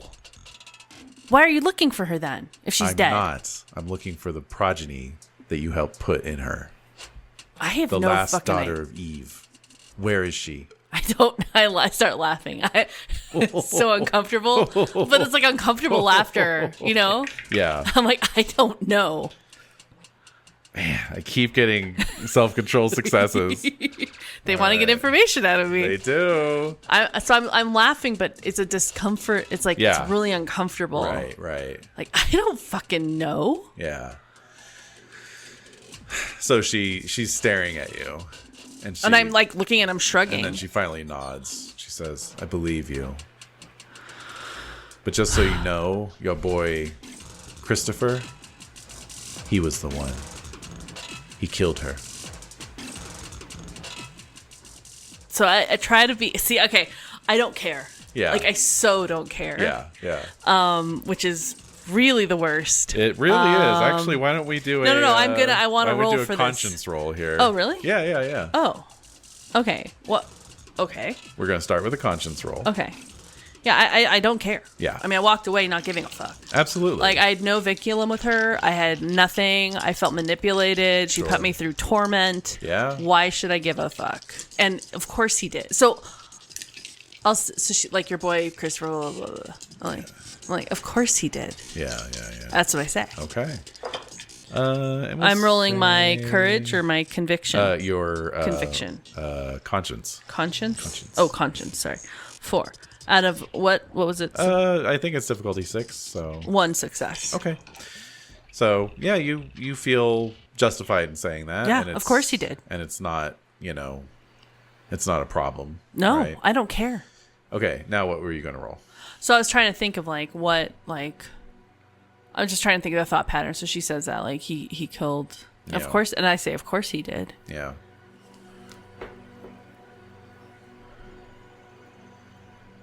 You both used me. I owe you nothing. We didn't use you. You were an instrument bringing about the return of the Dark Mother. And you succeeded, Aaron. You should be proud of yourself. You'll go down in kindred history, Aaron. We're going to show them all. All these Naudists and Canites and all that bullshit. No. The Dark Mother. That's where it all started.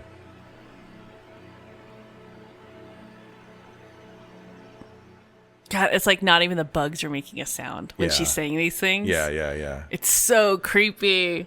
Love it. Like, it's so quiet. Like, none of the animals are, nobody's stirring. Yeah. Not even a fucking mouse. Like, no animals, no bugs, no crickets. Like, everything's just quiet. Yeah. And I say,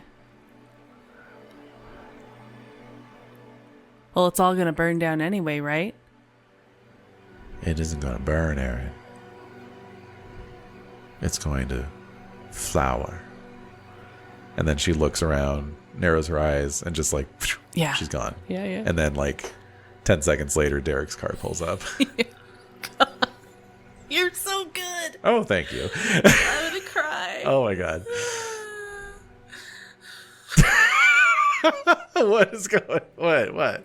You just like that you were there. Oh, I'm there. Okay. I'm there, man. All right. So I'm there. So I am shooketh. Yeah. I am shaken. I am shook. Yeah. I am shaking. Literally shaking. Like my and hands are shook. shaking. Yeah. And so Derek's there. So the driver gets out and walks around. It's the same. Is it the same driver? Same guy, yeah. I nod. And he says, "Good to see you again, Mr. Evans." Yeah. Thank you. I know it's late. Not at all. Mr. Wait, what the fuck's his last Kurtz. name? Mr. Kurtz hired me for night duty. And he opens the door and you see Derek illuminated by the dome light, and he's obviously like still dressed for the party. Yeah. So he's got that like those sort of like long leather jackets that were very fashionable at the time, and I don't know, like some designer jeans with Let's say turtleneck. and a like turtleneck. cashmere Yeah, turtleneck. exactly. Mock Some turtleneck. Not a real one. Mock turtleneck, designer jeans, and sensible wingtips. Floppy hair. Yeah, and floppy hair. Yeah, with a little bit of product in it. And you smell it, like even though you're like 20 feet away. So he's like, "Aaron." Like, Derek. So I get in, close the door. Did you tell him where you wanted to go? We'll go back to his place. His place. Yeah. Okay. All right. So Oh, Jesus car Christ. turns around, starts driving back. So Derek's like, "Where you been, man? It's been like a month? So I'll say, You all right? You look a little shaken up." Yeah. So I look over at him with my cheap sunglasses on. Yeah. Yeah. And just say, St. Vibiana's. Oh, dude. They said that was a gas leak. I just shake my head. No fucking way. Yeah. And so can we like fade to black? Yeah. Because I don't think Aaron wants to talk in the car with Okay. the driver. He doesn't want the driver to know. Right. And like maybe fade up into like their little sleepover mode. Yeah. They were in, like Yeah. So what movie's playing in the background? Oh gosh, let's see. Black Sabbath or well, no, it's Bava? it's an obscure what would we call it? Sort of cosmic horror meets vampire zombie movie called Messiah of Evil. Okay. 1974. Got it. So that's going on in the background. Yeah. But like, are there gonna be any tits in this, or like, no? He's like, it's surprisingly tasteful. Yeah. Like you're both sitting on this couch and like just lights are off, so you're just illuminated by the overhead projector. Oh, I'm picturing that. I wish we had people who'd like to do fan art because there's just so many moments. Yeah, totally. Anyway, okay. So I'll say, so I start telling him, Yeah. like, look, there's some weird shit happening. Weirder than normal. That's really saying something, man. I know. They have it in their minds. And so when I'm saying they, like, I think he knows, like, other vampires. Powers that be. Yeah. Yeah. They have it in their minds that the end of the world is coming. Well, I mean, everyone's talking about that, man. Like, we're almost 1999, and then all this shit, you know, Y2K. You heard about Y2K? What the hell is that? It's and he explains it to you. Yeah. Yeah. You know? I'm like, what the fuck? Yeah. Like, why wouldn't the nerds know to, like, create extra places? Because they're fucking nerds, dude. But I guess they're working on it, so they say. We'll see. I'm gonna stock up a little bit, you know. On what? Like toilet paper? Yeah, you know, a little bit of dry Money? goods. Get some, convert some of my cash into gold. You know, that kind of thing.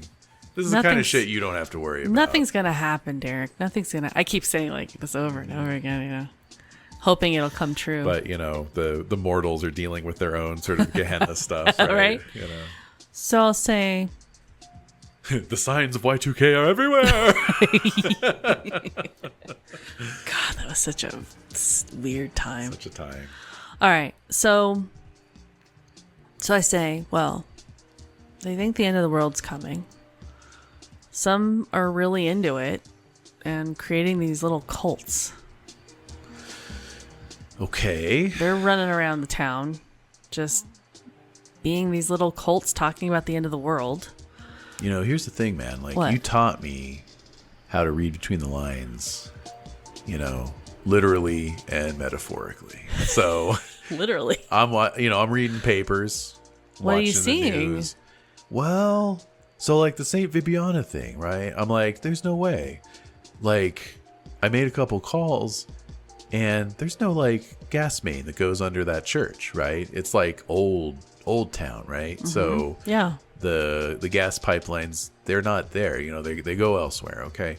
So like there's no way it could have been a gas leak, right? And so I'm thinking like, all right, this is some vampire shit or whatever. I don't know, you mentioned werewolves, but anyway, they don't seem like the blowy uppy type, you know. So Nah, they don't really want to, unless we get into their territory, they don't really have these like weird schemes. starts laughing and he's like, so what, do they just go around and pee to mark their territory?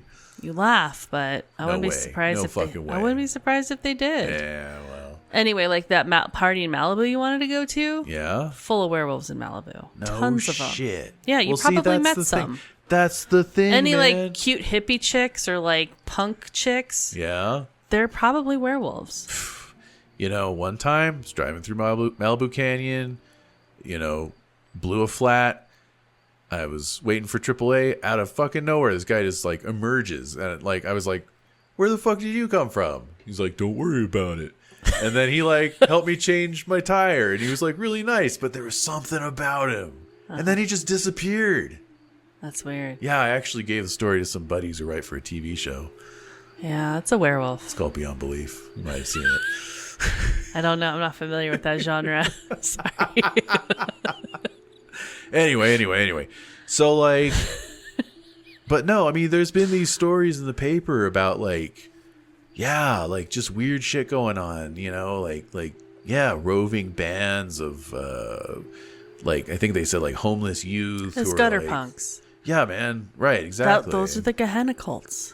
No way. They're like these thin-blooded vampires, which means that there's two different weird things going on. One is they're these vampires who are so removed from the original vampires that their blood is thin and they're not really like vampires. They might have like special little powers, and I think of Tobin. Yeah. They might have some weird powers, but they really don't have to drink blood or really do a whole lot. And they can't make other vampires. Okay. That's weird. I'll admit. And then there's these other vampires. They're called Dompiers. Oh, I've read about Dompiers. They're real? Apparently. No way. Oh shit! So he like grabs a notepad and starts writing that down. That's good stuff. Ah, well. So all of these things combined are these signs that, quote, Gehenna is coming. Gehenna. It's the apocalypse. Huh. Man, you vampires, you like your fancy terms for things. I noticed that. This isn't really part of me. And I'm hearing Maurice is echoing my, like, you're going to go down in kindred history. Well, and that's echoing in my head. And I just like close my eyes. And I just go, look, it's just very strange. So there's some vampires who want to bring it all down, who want to see it happen. Others who don't, and don't know what to believe. Nobody really knows until something happens. And I don't know what that's going to be. Yeah. But apparently these antediluvians are going to come back and they're going to just... What? Before the flood? Like Noah's Ark? No shit. There's vampires that old? Apparently. And they're the ones who everyone's scared of coming back, and they're going to just eat all of us. Wait, you mean the Bible's real? I guess. Fuck, man. I don't know. I gotta start going to church again. Are you even Catholic? No. Well. Lutheran. Might be good to convert. I don't know, man. Lutheran. Just picturing Derek becoming like going to catechism class. Like, I need to get baptized right away. Yeah. Catholic Church is the bleach for all spirituality. That's right. So I'm just like, I don't know, man. I don't believe it personally. I don't think anything's gonna happen.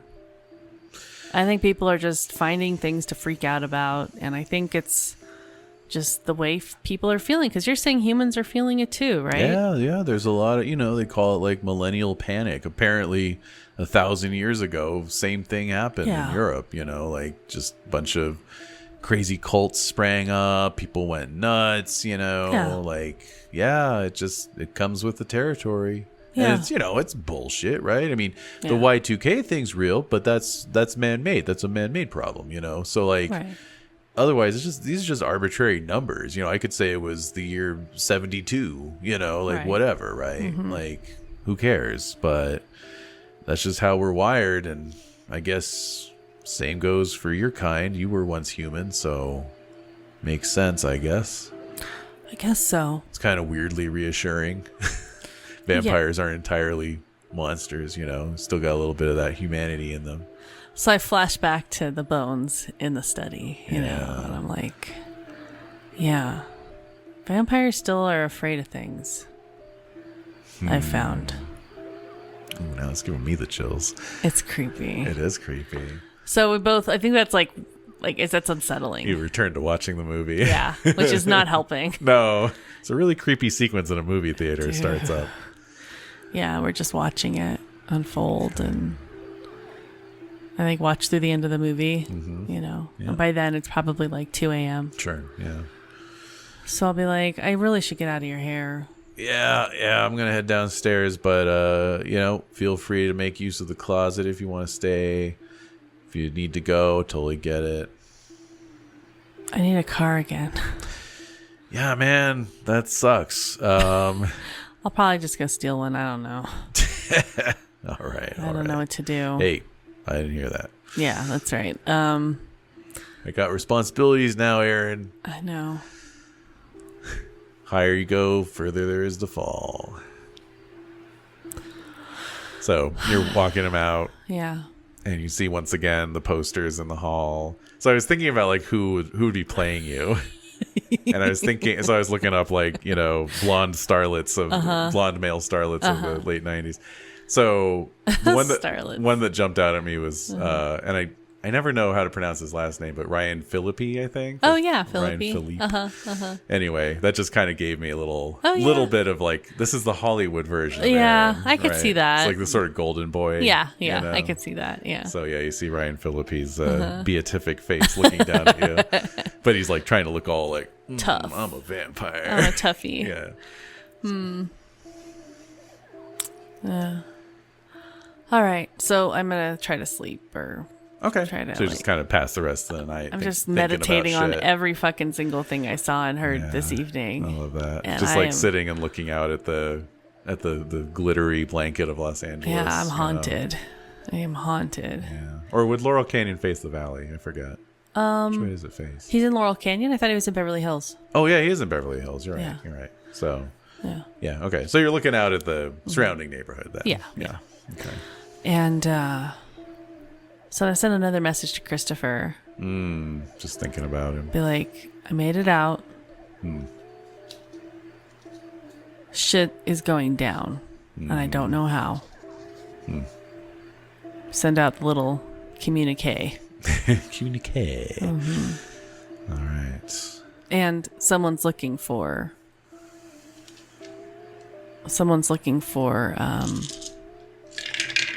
oh Jesus. I say someone's looking for that baby. Yeah.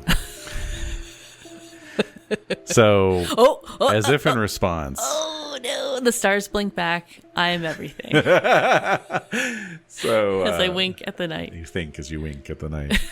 So, as if in response, you suddenly began to feel a pull, and it's not unlike how you felt with Brunhilde. I get nervous because I'm like, it's Brunhilde. Could be. She's coming for me. You just instinctively know something wants you to return to Saint Bibiana. Okay, so I'm gonna write Derek a note. Yeah. Thanks, dude. Aaron. Thanks, dude, Aaron. And I'm gonna See you next fall. get my duffel bag and Okay. start wending my way back downtown. Yeah. Okay. Yikes, back and fucking forth. Yeah. Well, wouldn't be a nightlife I need a car. story. Yeah. So we just call a late night cab. Yeah. Okay. So of course, pay out the wazoo for the privilege, but I'm sure Derek gave me some cash. yeah. We'll just because you have resources, I do. Dots, right? Yeah. So we can always assume that somehow you get your hand on ready cash. Wait. No, I don't have any resources. You should, because remember you had like royalties. Oh, I do. and I have stuff. three. Yeah, three. Yeah. Okay, cool. Okay. So, so cab drops you off at what used to be Saint Bibiana. So there's all these these like construction boards around it, and happily, Oh man, are there some weird fucking bills that were posted on that wood that are like Gehenna coated? definitely Gehenna coated. You in fact you even see Les Fleurs du Mal spray These painted. bitches. But there's other like kind of arcane symbols Yeah. painted with different spray cans. Yeah, weird sigils. and then something about the red star. The red star is rising. What? Okay. You're like, communism? I know, that's what I think. Like, oh, the commies. On top of everything else? Yeah, not the commies. You're a good old Kansas farm boy. That's right. No, Capitalism all the way, baby. No communists allowed. No commies allowed. So, yeah. So I'm there. And so happily it looks like at least half the church did survive, Oh. but kind of like at either end. Yeah. So the there's, middle's like, just gutted. One of the walls, and then the tower, but the tower has a lot of scaffolding around it, so it might have been damaged. And then, and then you just see like the silent backhoe and, Yeah. construction equipment. Yeah. So, I don't think it's really, we don't have to roll for you to get in there. It's just pretty easy. Yeah. Just hop the Yeah. wall basically. I'm sure there's like a break in the fencing and You could even do it that way. Yeah. yeah. So, Okay. So there I am on the ground. so you're feeling, and I see like just the explosion, like how yeah, they've cleared most of the rubble. yeah. And so Just the amount of space that was cleared by the bomb. well, that's the thing. So it cleared a bunch of space, including in the floor. So it obviously caved in the catacombs. floor and exposed the catacombs. And that's where you're feeling this pull. So I go. Okay. I keep walking. All right. So Oh my you have God. to kind of, you're going to have to kind of like slide down Yeah. over the rubble Yeah. that they haven't cleared away yet. Yeah. And you're feeling like this impulse to go to this one tomb in particular. Okay. So I'm praying it's not Brunhilde. Like, I know everyone's told me she left the country, but I'm still just it was like, just an unmarked pinewood box. Could have been anybody, anything. anything. It's a bunch of sacks of sand. Oh, God. So so this one's still covered with some rubble, and you're getting this sense of like, I need to like open this thing. Yeah, I'm going to brush the dirt off and brushing it off, and then I find the lid. Right? Yeah, and then I open it. So there's still a lot of like large not stones, but chunks on top of it. So let's do a strength plus athletics roll. Okay. Difficulty 7. Okay. Strength And you could augment it with blood if you wanted to. 2. Yeah, I will. So. You could do up to 3, I think. Yeah. I have 4 blood per turn. Right. So I'm using 1 blood point. Okay, just the one. Yeah. Okay. All right. And so that adds die. an extra dice. Okay. So what is the difficulty? 7. 7. Sorry if you said that already. No, that's fine. Oh. All right. So strength. Okay, that doesn't count there. 1, 2, 3. Nice. So with preternatural strength, you push against this thing and slide it and lift it. Is it stone or marble? It's marble. Yeah. Oh, okay. So it's this great grating sound, and then echoes, and some dust gets clear. It gets kicked up, and then you're looking down into the tomb, and you see in repose this child, this golden-haired child.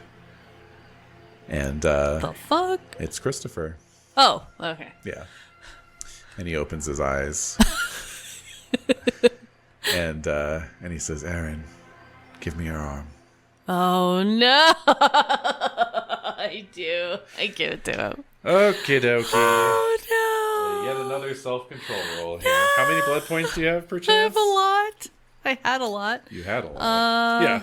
I think you mean you had a lot. 12 total. Okie dokie. Okay. Oh God!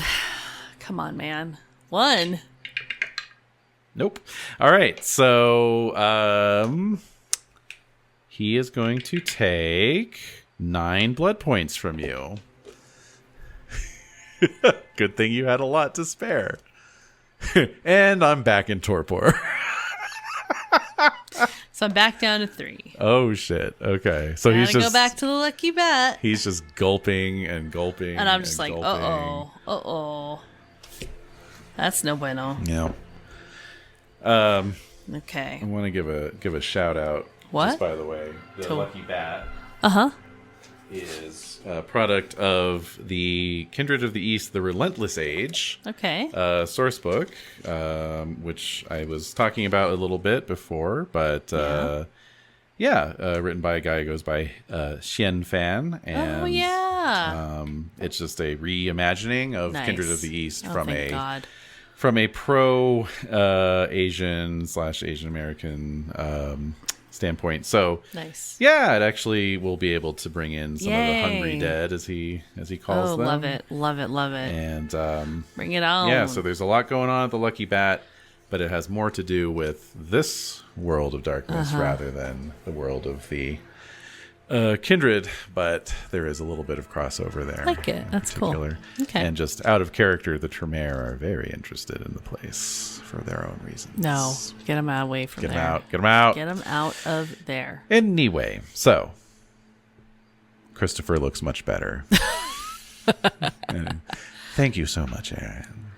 You're welcome. I feel like shit now. Yeah. Now you look kind of pale. Yeah, now I don't look great.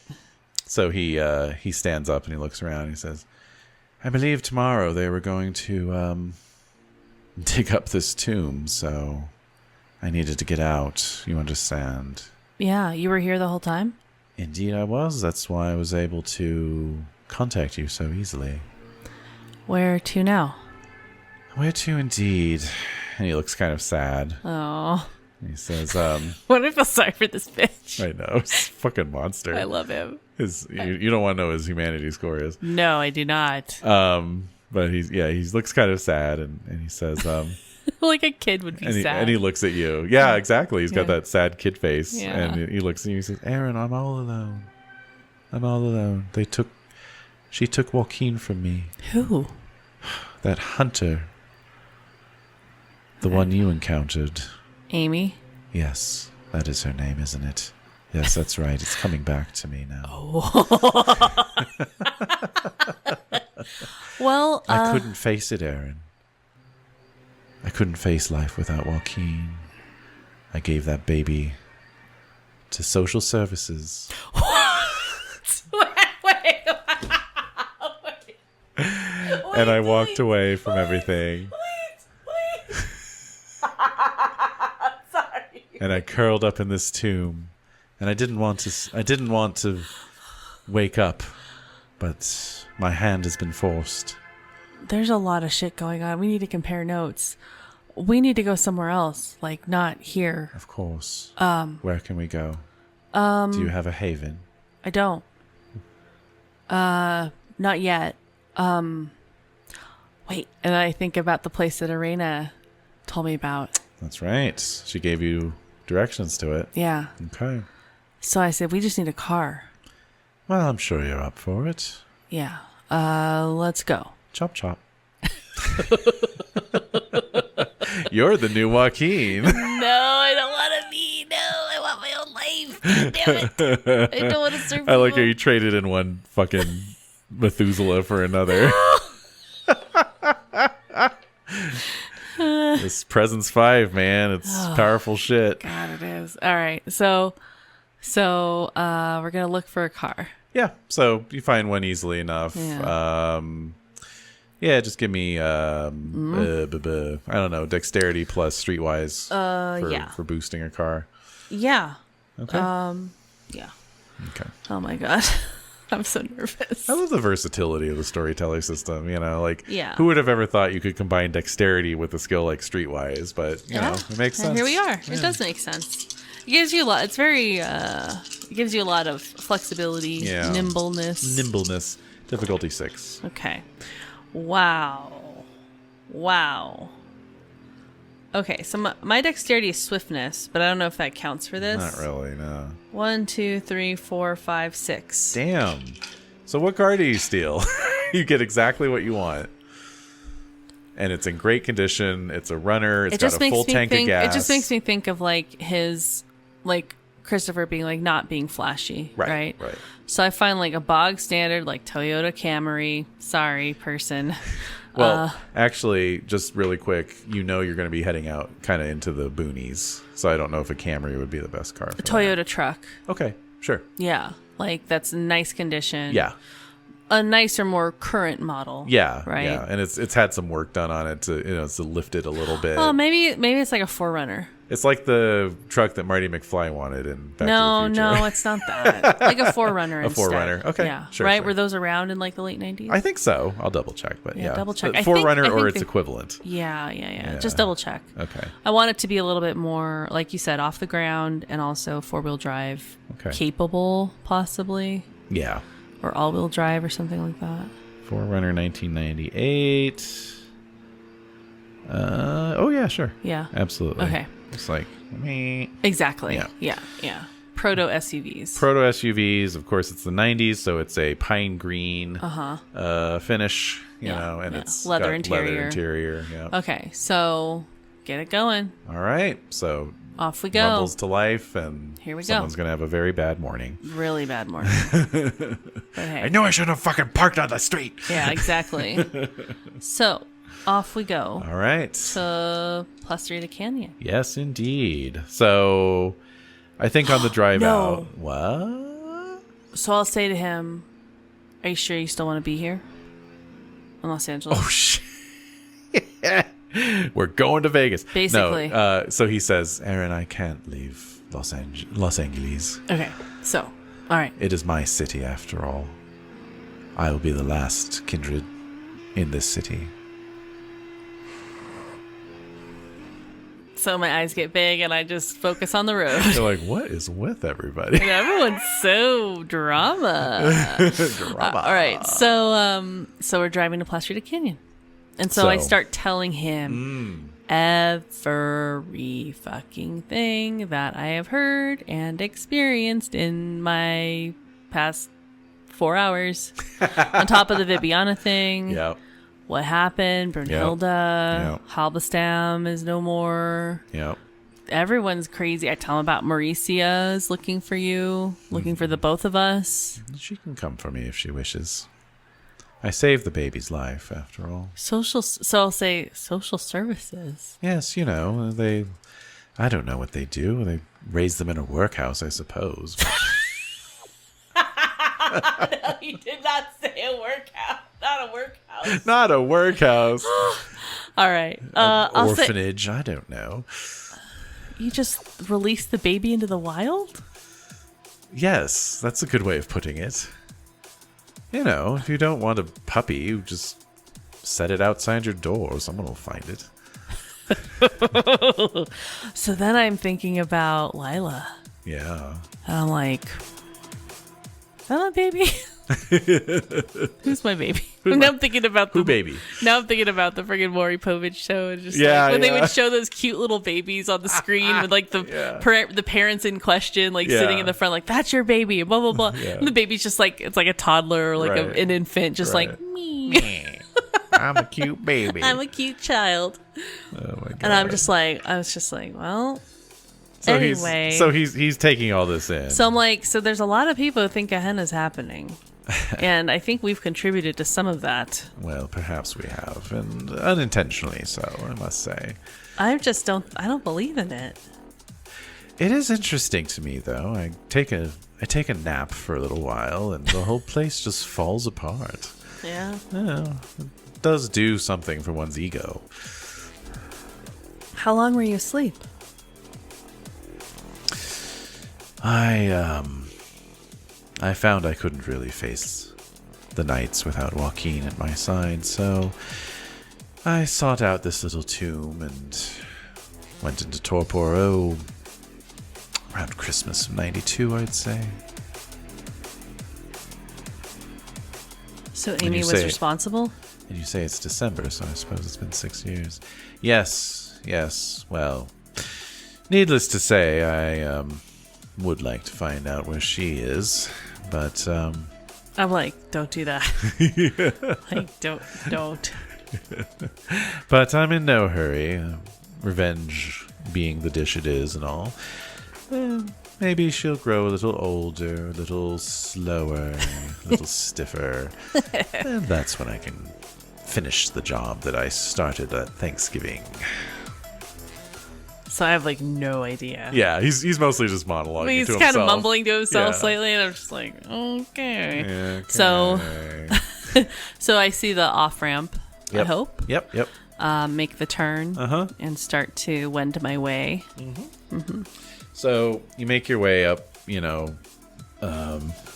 God, there was some weird fucking thing here. Let me see. It's a weird little area. It is. Let me see if I still I know have the people used to link take open. field trips there because there's like a little park and Yeah. nature, quote unquote. Yep. Quote unquote. It's a way to access nature very quickly. I mean, you can really in California access nature pretty quickly. Yeah, absolutely. But like, Absolutely. Let's see here. oh my god, I cannot. Sorry for the yawn. I cannot. I'm not tired or bored. I'm just like, No, it's holy craps. Let's see. So you're driving up. I do still have the map Humbling. here. No. Let's see here. Yeah. Okay.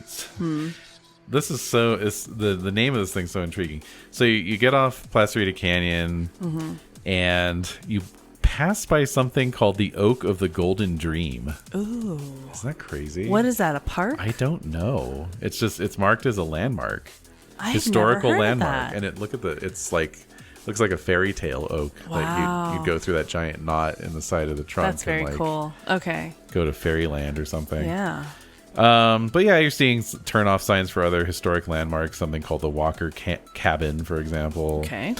And you drive on, and soon what few like sort of real estate development projects there are out here are, behind you. Mm-hmm.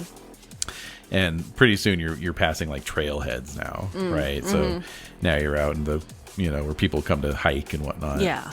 And so Irena's instructions told you to look for a place called East Walker Ranch. Okay. And then take the second turn off after you pass that sign. Mm-hmm. And this takes you onto a dirt trail, or not really trail, but actually I don't know if it is fully dirt. Okay. A dirt road, like a 1-lane dirt road. Okay. That takes you further up into the hills, and you have to do a couple switchbacks, which is, I'm sure, very exciting at night with no street lighting. But we have night vision. I mean, you do have night vision. Oh, yeah. I mean, I'm not going to make you roll for it. But it's not. I mean, it's circuitous. Yeah. I mean, it's a little disorienting. Yeah, exactly. So, but finally you arrive at this, like, kind of, what do I want to call it? Like a meadow almost, or like a little glen, I guess, right? Glade. A glade, yeah. Just kind of a big flat sort of semi-grassy area. Okay. With these sort of scrub covered hills rising all around you. Okay. So, it's like a nice little box canyon. And you see just a lot of evidence of comings and goings, of tire tracks and stuff like that. And in fact, you spot there's an RV here. And looks awfully familiar. Is it lit from within? It is not. No. Okay. Yeah. It seems empty. Seems empty. Yeah. There's no other vehicles around? No. Just the RV. But evidence that there have been comings and goings. Right. Yeah. Okay. So I'll pull up to the RV, and have the lights facing it. Yeah. Keep the lights on. Okay. And then walk up to it. Okay. And knock on the door. Nothing. No I open it up. Yeah. Is it open? Yeah, it's open. I walk inside. It's a little musty inside, but otherwise clean. And it's just a standard. There's a bed down at one end, and And are things like kind of blacked out inside of it? Yes. Yeah, it's totally blacked out. Windows are all blacked out. This is the place? Like, she just wanted us to hang out in the RV the whole time? I'm thinking to myself, like... Look, man, you could run a mean Call of Cthulhu game in there. I'm just saying. Oh, God, I only have 3 blood. Yeah, it took so long to come out here. You are hungry. Damn it. So I'm getting just more annoyed, but the light's going to start to change soon. Yeah. So Christopher comes I show him. in. I'm like, this is all I got right now. Oh, I'll have to do. Good job, Aaron. I nod. And shit. Yeah. So I close the door. Yeah. I guess. Yeah. I cut the lights and I, Yeah. bring my duffel bag inside and. So Christopher's the differential between your humanity and his. He's gonna have to go to he's gonna have to go to bed. You're gonna have to tuck him in. No. And send him off to dreamland. No, but he's gonna start slumbering almost a full hour before you. So he gets up late and goes to bed early. Yeah. That's so funny. Yeah. So, so he beds down. Of course, takes up the entire back bed. Right. And where are you going to sleep now? But yeah, exactly. There is a couch. Right. But you're just sitting there, kind of contemplating things, and then remember the windows are blacked out, so you can't see outside, but you do hear tires crunching on gravel. No. Mm-hmm. I'm dead. No. So he's out. Yeah. So I peek through the little blind. Well, the windows are permanently blacked out, so I open the door, crack. Okay. Oh, okay. To look. Do me a Dex plus stealth roll just to see if you might be noticed.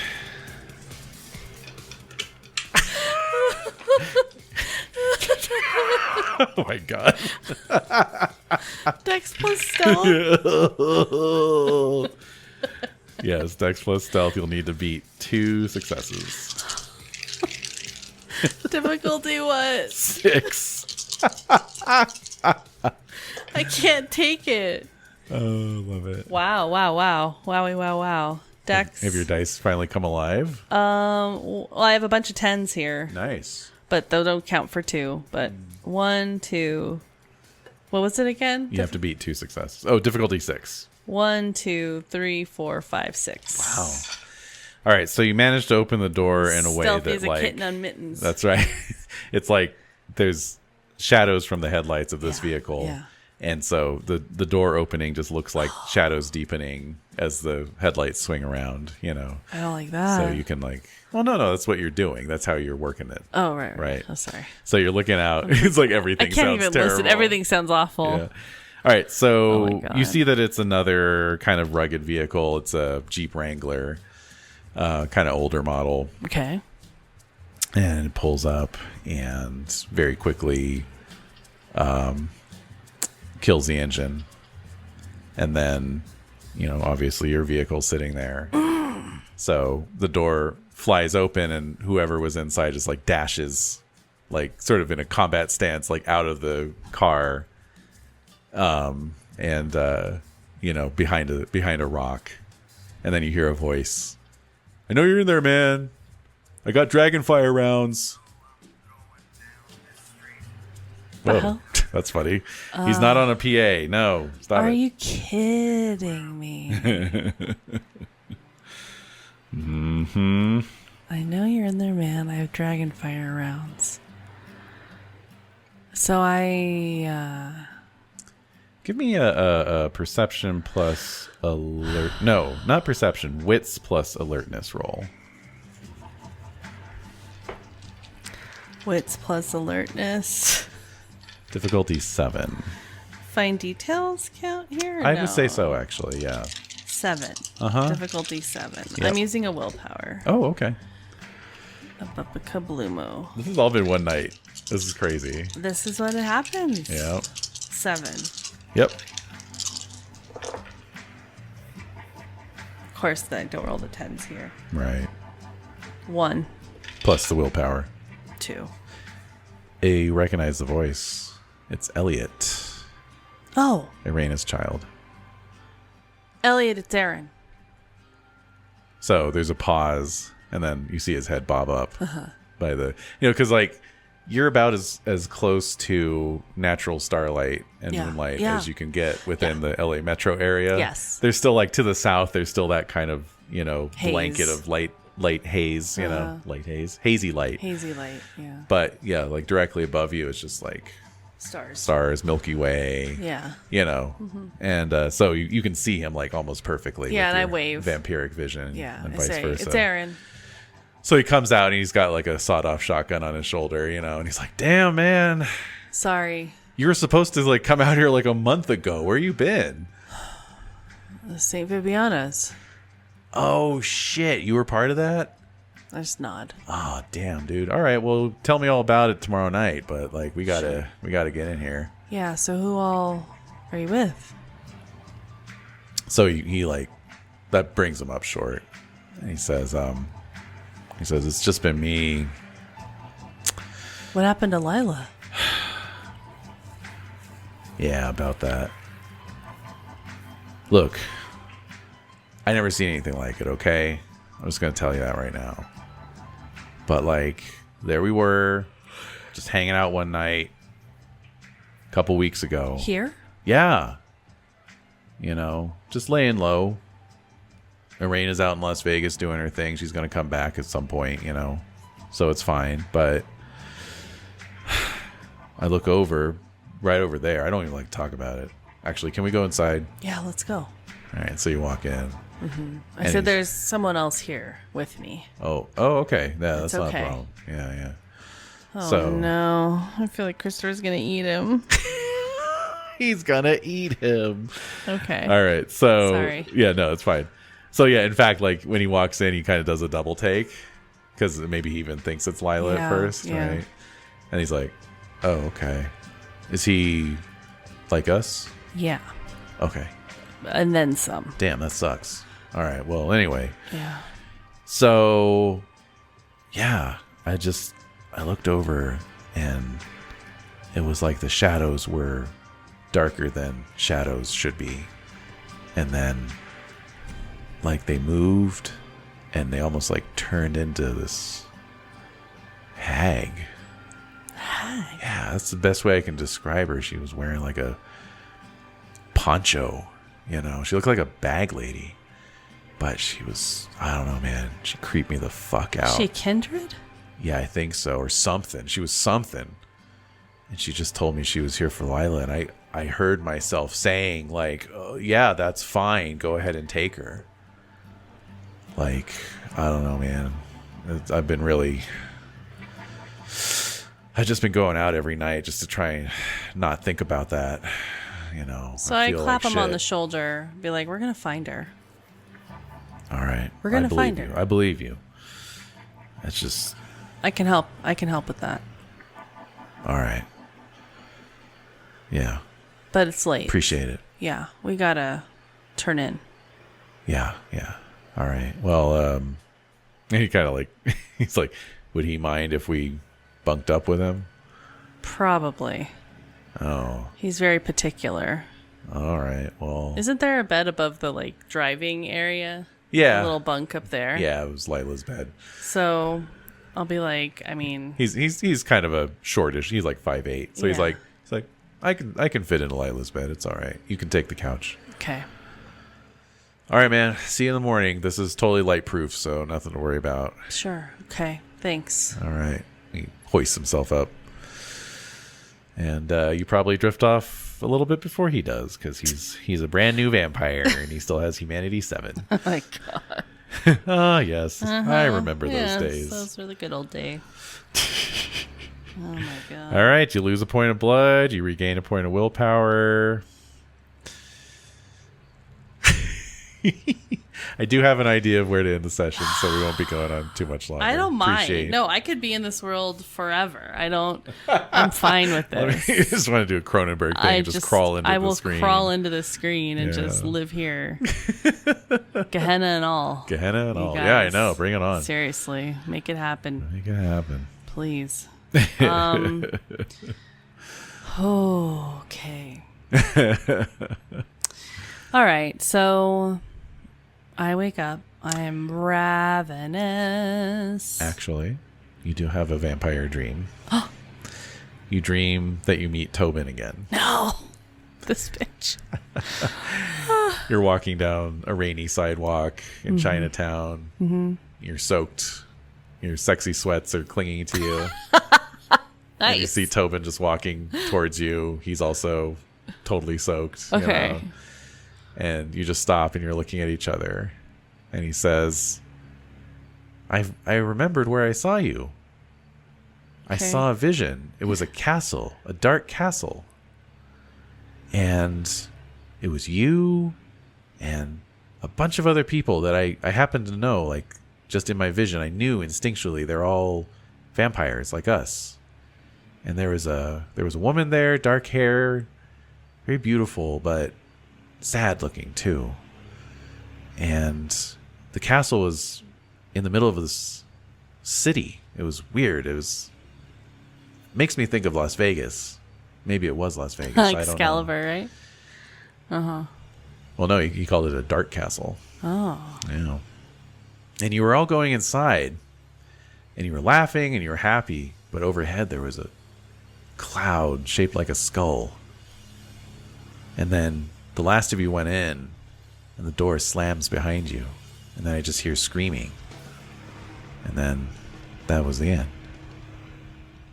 Anyway, I just thought you should know. And he like pats you on the shoulder, walks off.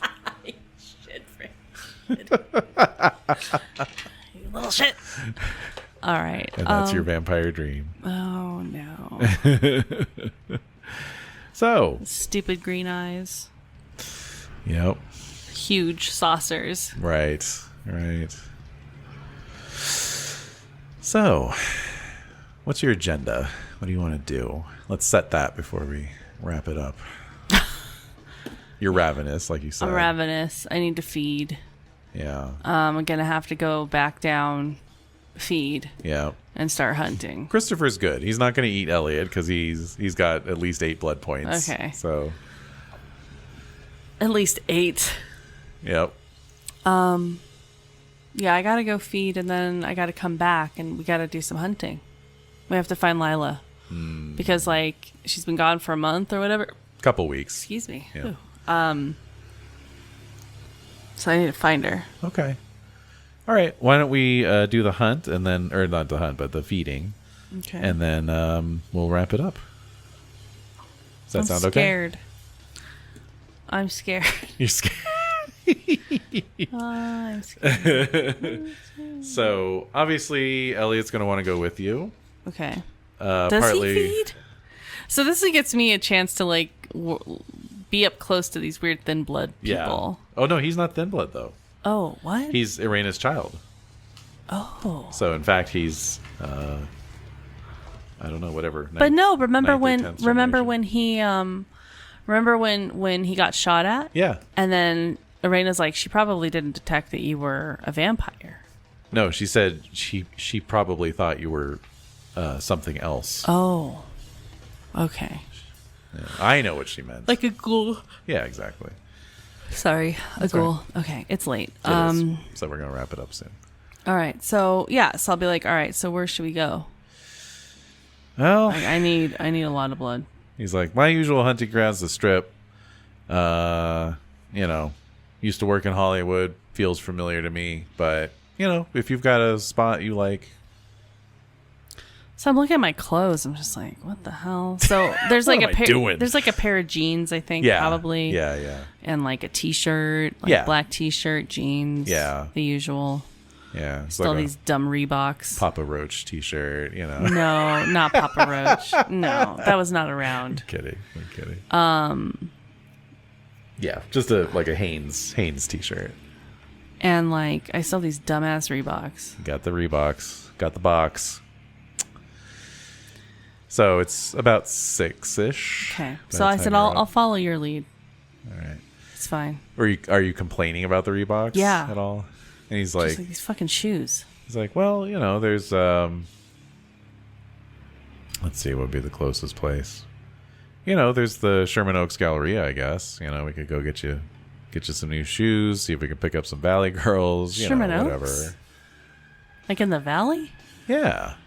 Wait, remind me where Plastrita Canyon is. Like, Well, you would go down the 14, and then you're going to come out into like the Porter Ranch area, basically. So then, Oh. yeah. So then you're going to yeah. Okay, so we're just in the take valley.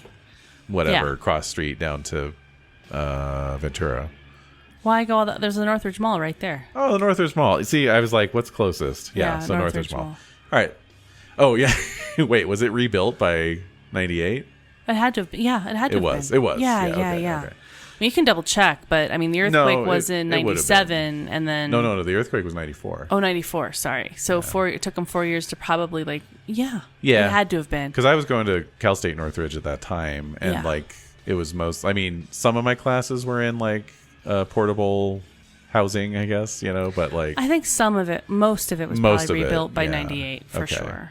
So maybe Elliot, though, he's telling you about the 94 quake, and Like, oh, yeah, this place. yeah, oh yeah. So he's like, Yeah. oh yeah, I didn't even think about the Northridge Mall. It was closed for a couple of years, the whole parking garage fell down, and What? oh yeah, the quake, man. You weren't here? No. Okay, yeah, no. Well, I'm surprised you didn't see it on the news, but yeah, it was a big quake.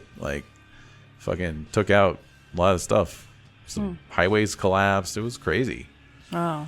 Yeah. But anyway, All right. yeah, no, they're reopened. So, So now we're cruising at the mall. You're cruising for Valley Girls and Valley Guys at the mall. God damn. All right, so Just what? Please let me stay away from that place. What kind of shoes? I did not go to that mall. I did not work at that mall. Wait, did I work at that mall?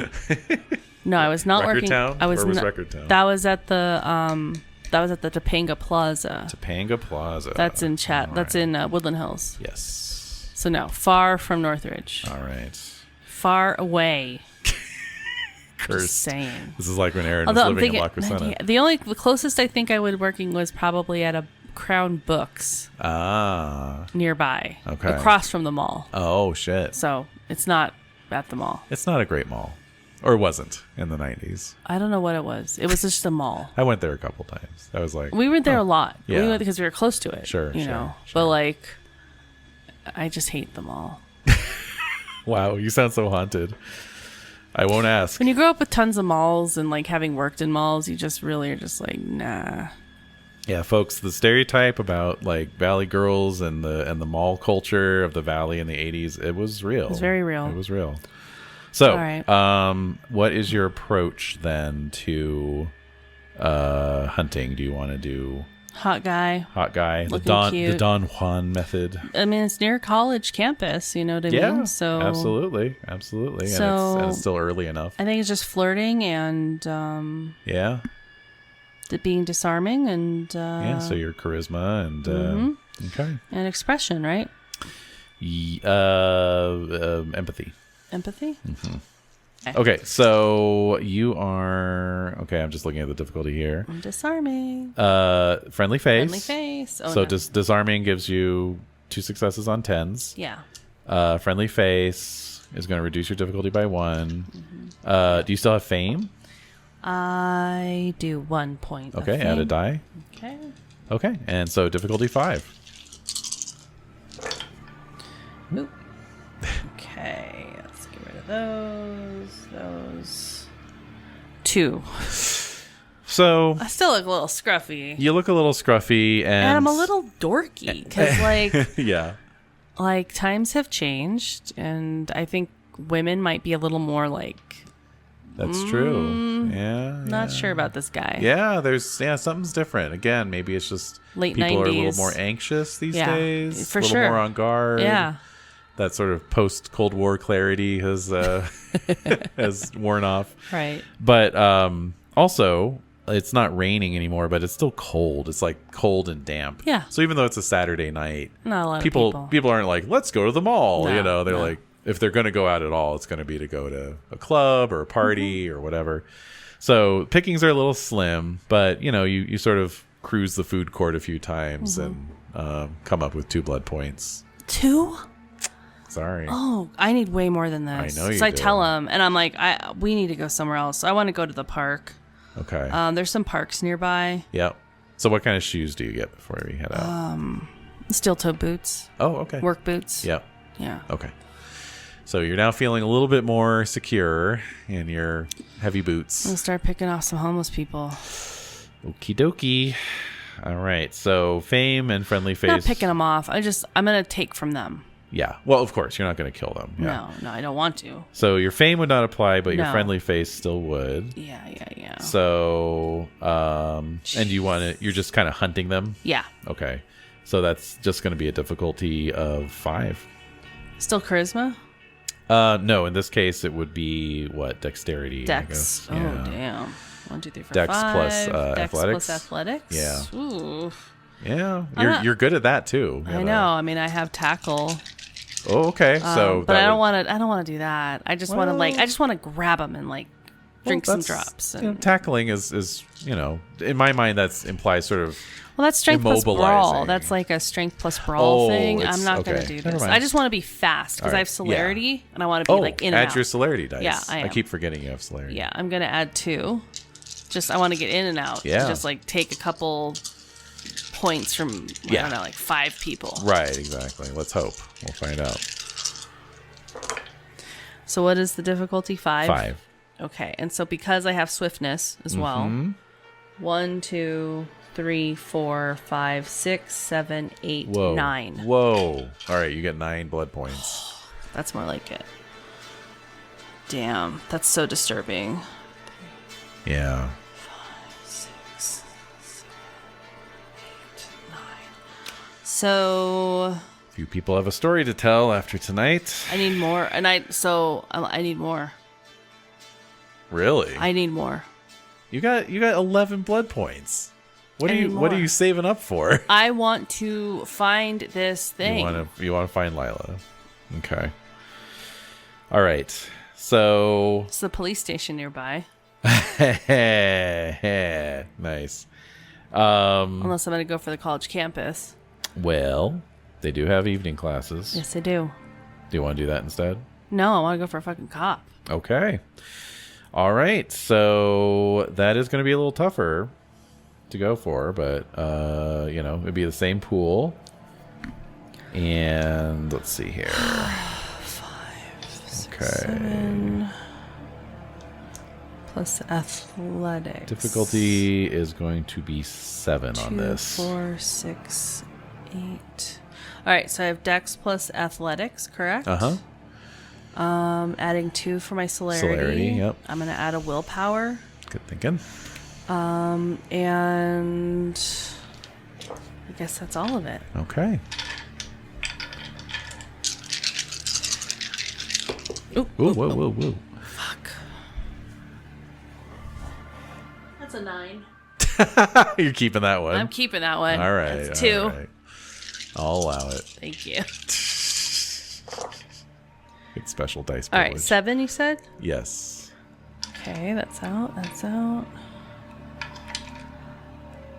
So that was 5. 5 more points. This is for you, Mike.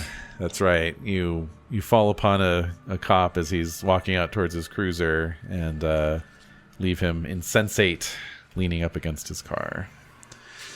I'm good. All right. Let's do it. Okay. Well, that's for next time. That's going to be a whole thing. So Hopefully I didn't get caught on camera anywhere. let's hope. No, you didn't botch, so you're Oh, good. okay, good. You're good. You are the knight. You are the bat. I'm a bat. Yeah. Oh, but let's just hold on a second. Can I You're- bat my way out of there? You're feeding a lot here. Let's see if we've got. Do we have?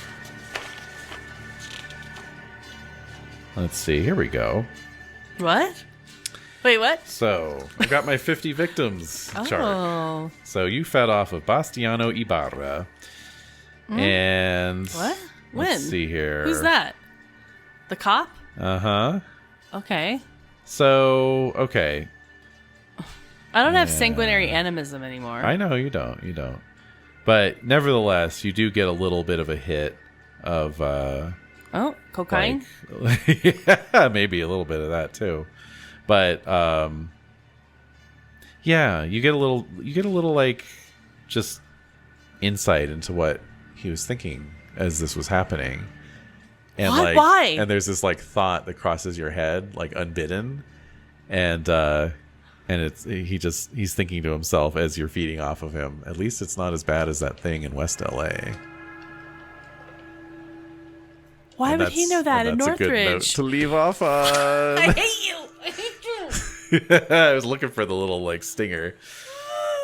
All right. Thing in West LA. I hate you. I hate you. Oh. my God. I don't know how you do it. Every time. Well, I couldn't do it with anyone else but you. Nah, I don't know about that. You bring it. I don't know about that. All right. Well, we'll have to test the theory then. No. Next time I'll invite someone else. No. All right. So Oh, I want to vomit right now. always a good sign of a game. Oh my God. All right, you get an automatic point for concluding the chapter. Okay. Now, I know you didn't learn a lot this session, but Are you kidding me? But what did you learn? Stop. Ask the player what his character learned in the course of the night's events. If you Gehenna's- agree with the answer, give the player one. That's just that'll never not crack me up. Gehenna is real. I don't agree with your answer. Gehenna is real. You think so? No. Halberstam thought Gehenna's real. Right. There's some fucking thin blood cults, and Tara wants me to kill Amethyst. We'll see about that. Mm-hmm. I think I can win Amethyst over. Get her on my side. Okay, Feel a little cocky. some amethyst action. Mauricia, David. What didn't I learn? Pretty much. I pretty much learned everything. This is some Neon Masquerade level of like. Joaquin is info gone. dumping. Yeah. I don't think Aaron really knew that. Right. That there was so much I couldn't flying react at to it. you. It was very dense, so Yeah. I didn't react to that properly. Yeah. So I think maybe like I want to. Yeah, let's do a little. Let me just no. But I think they talked about pretty much everything Yeah. about Joaquin. Okay, so I'm gonna ask him about it later. Yeah.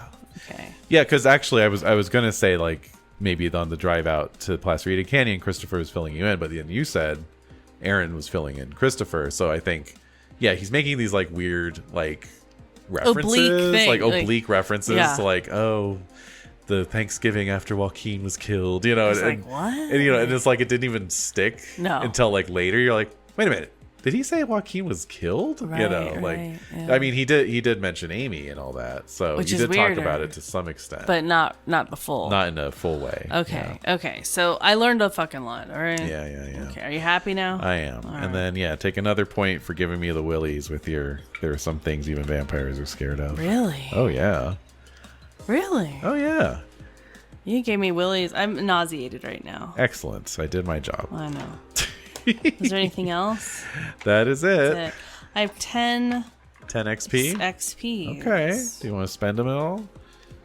I think I'm gonna have to wait. Yeah. If anything, I would be increasing my celerity. Okay, so that is a non-clan discipline. I know. So you will have. Well, no, you're close. I know I am. I have 2 points. You have a 2, so you would need 14. I would need 14. So you'd be very close to that within a couple of chapters. Increase. Celerity is a good one. Because I need to. sure. I'm gonna need to run the fuck away from a lot of things. I think since I'm so good at that. Oh shit! Mauricia, it got to me. She got to you. You said that. You said bitch. You said that. You said bitch. Yeah. Huh. You said bitch. Huh. Till next time. Oh my god. I'd like to take a moment to thank all of our patrons, both past and present.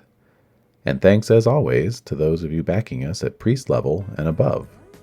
This includes Jonathan Morgantini, Marley Griffin, James Gilbreth, Hunt Cal, Jathar 132, Mika Tertianen, Ptolemy, and Just Barbarian Things.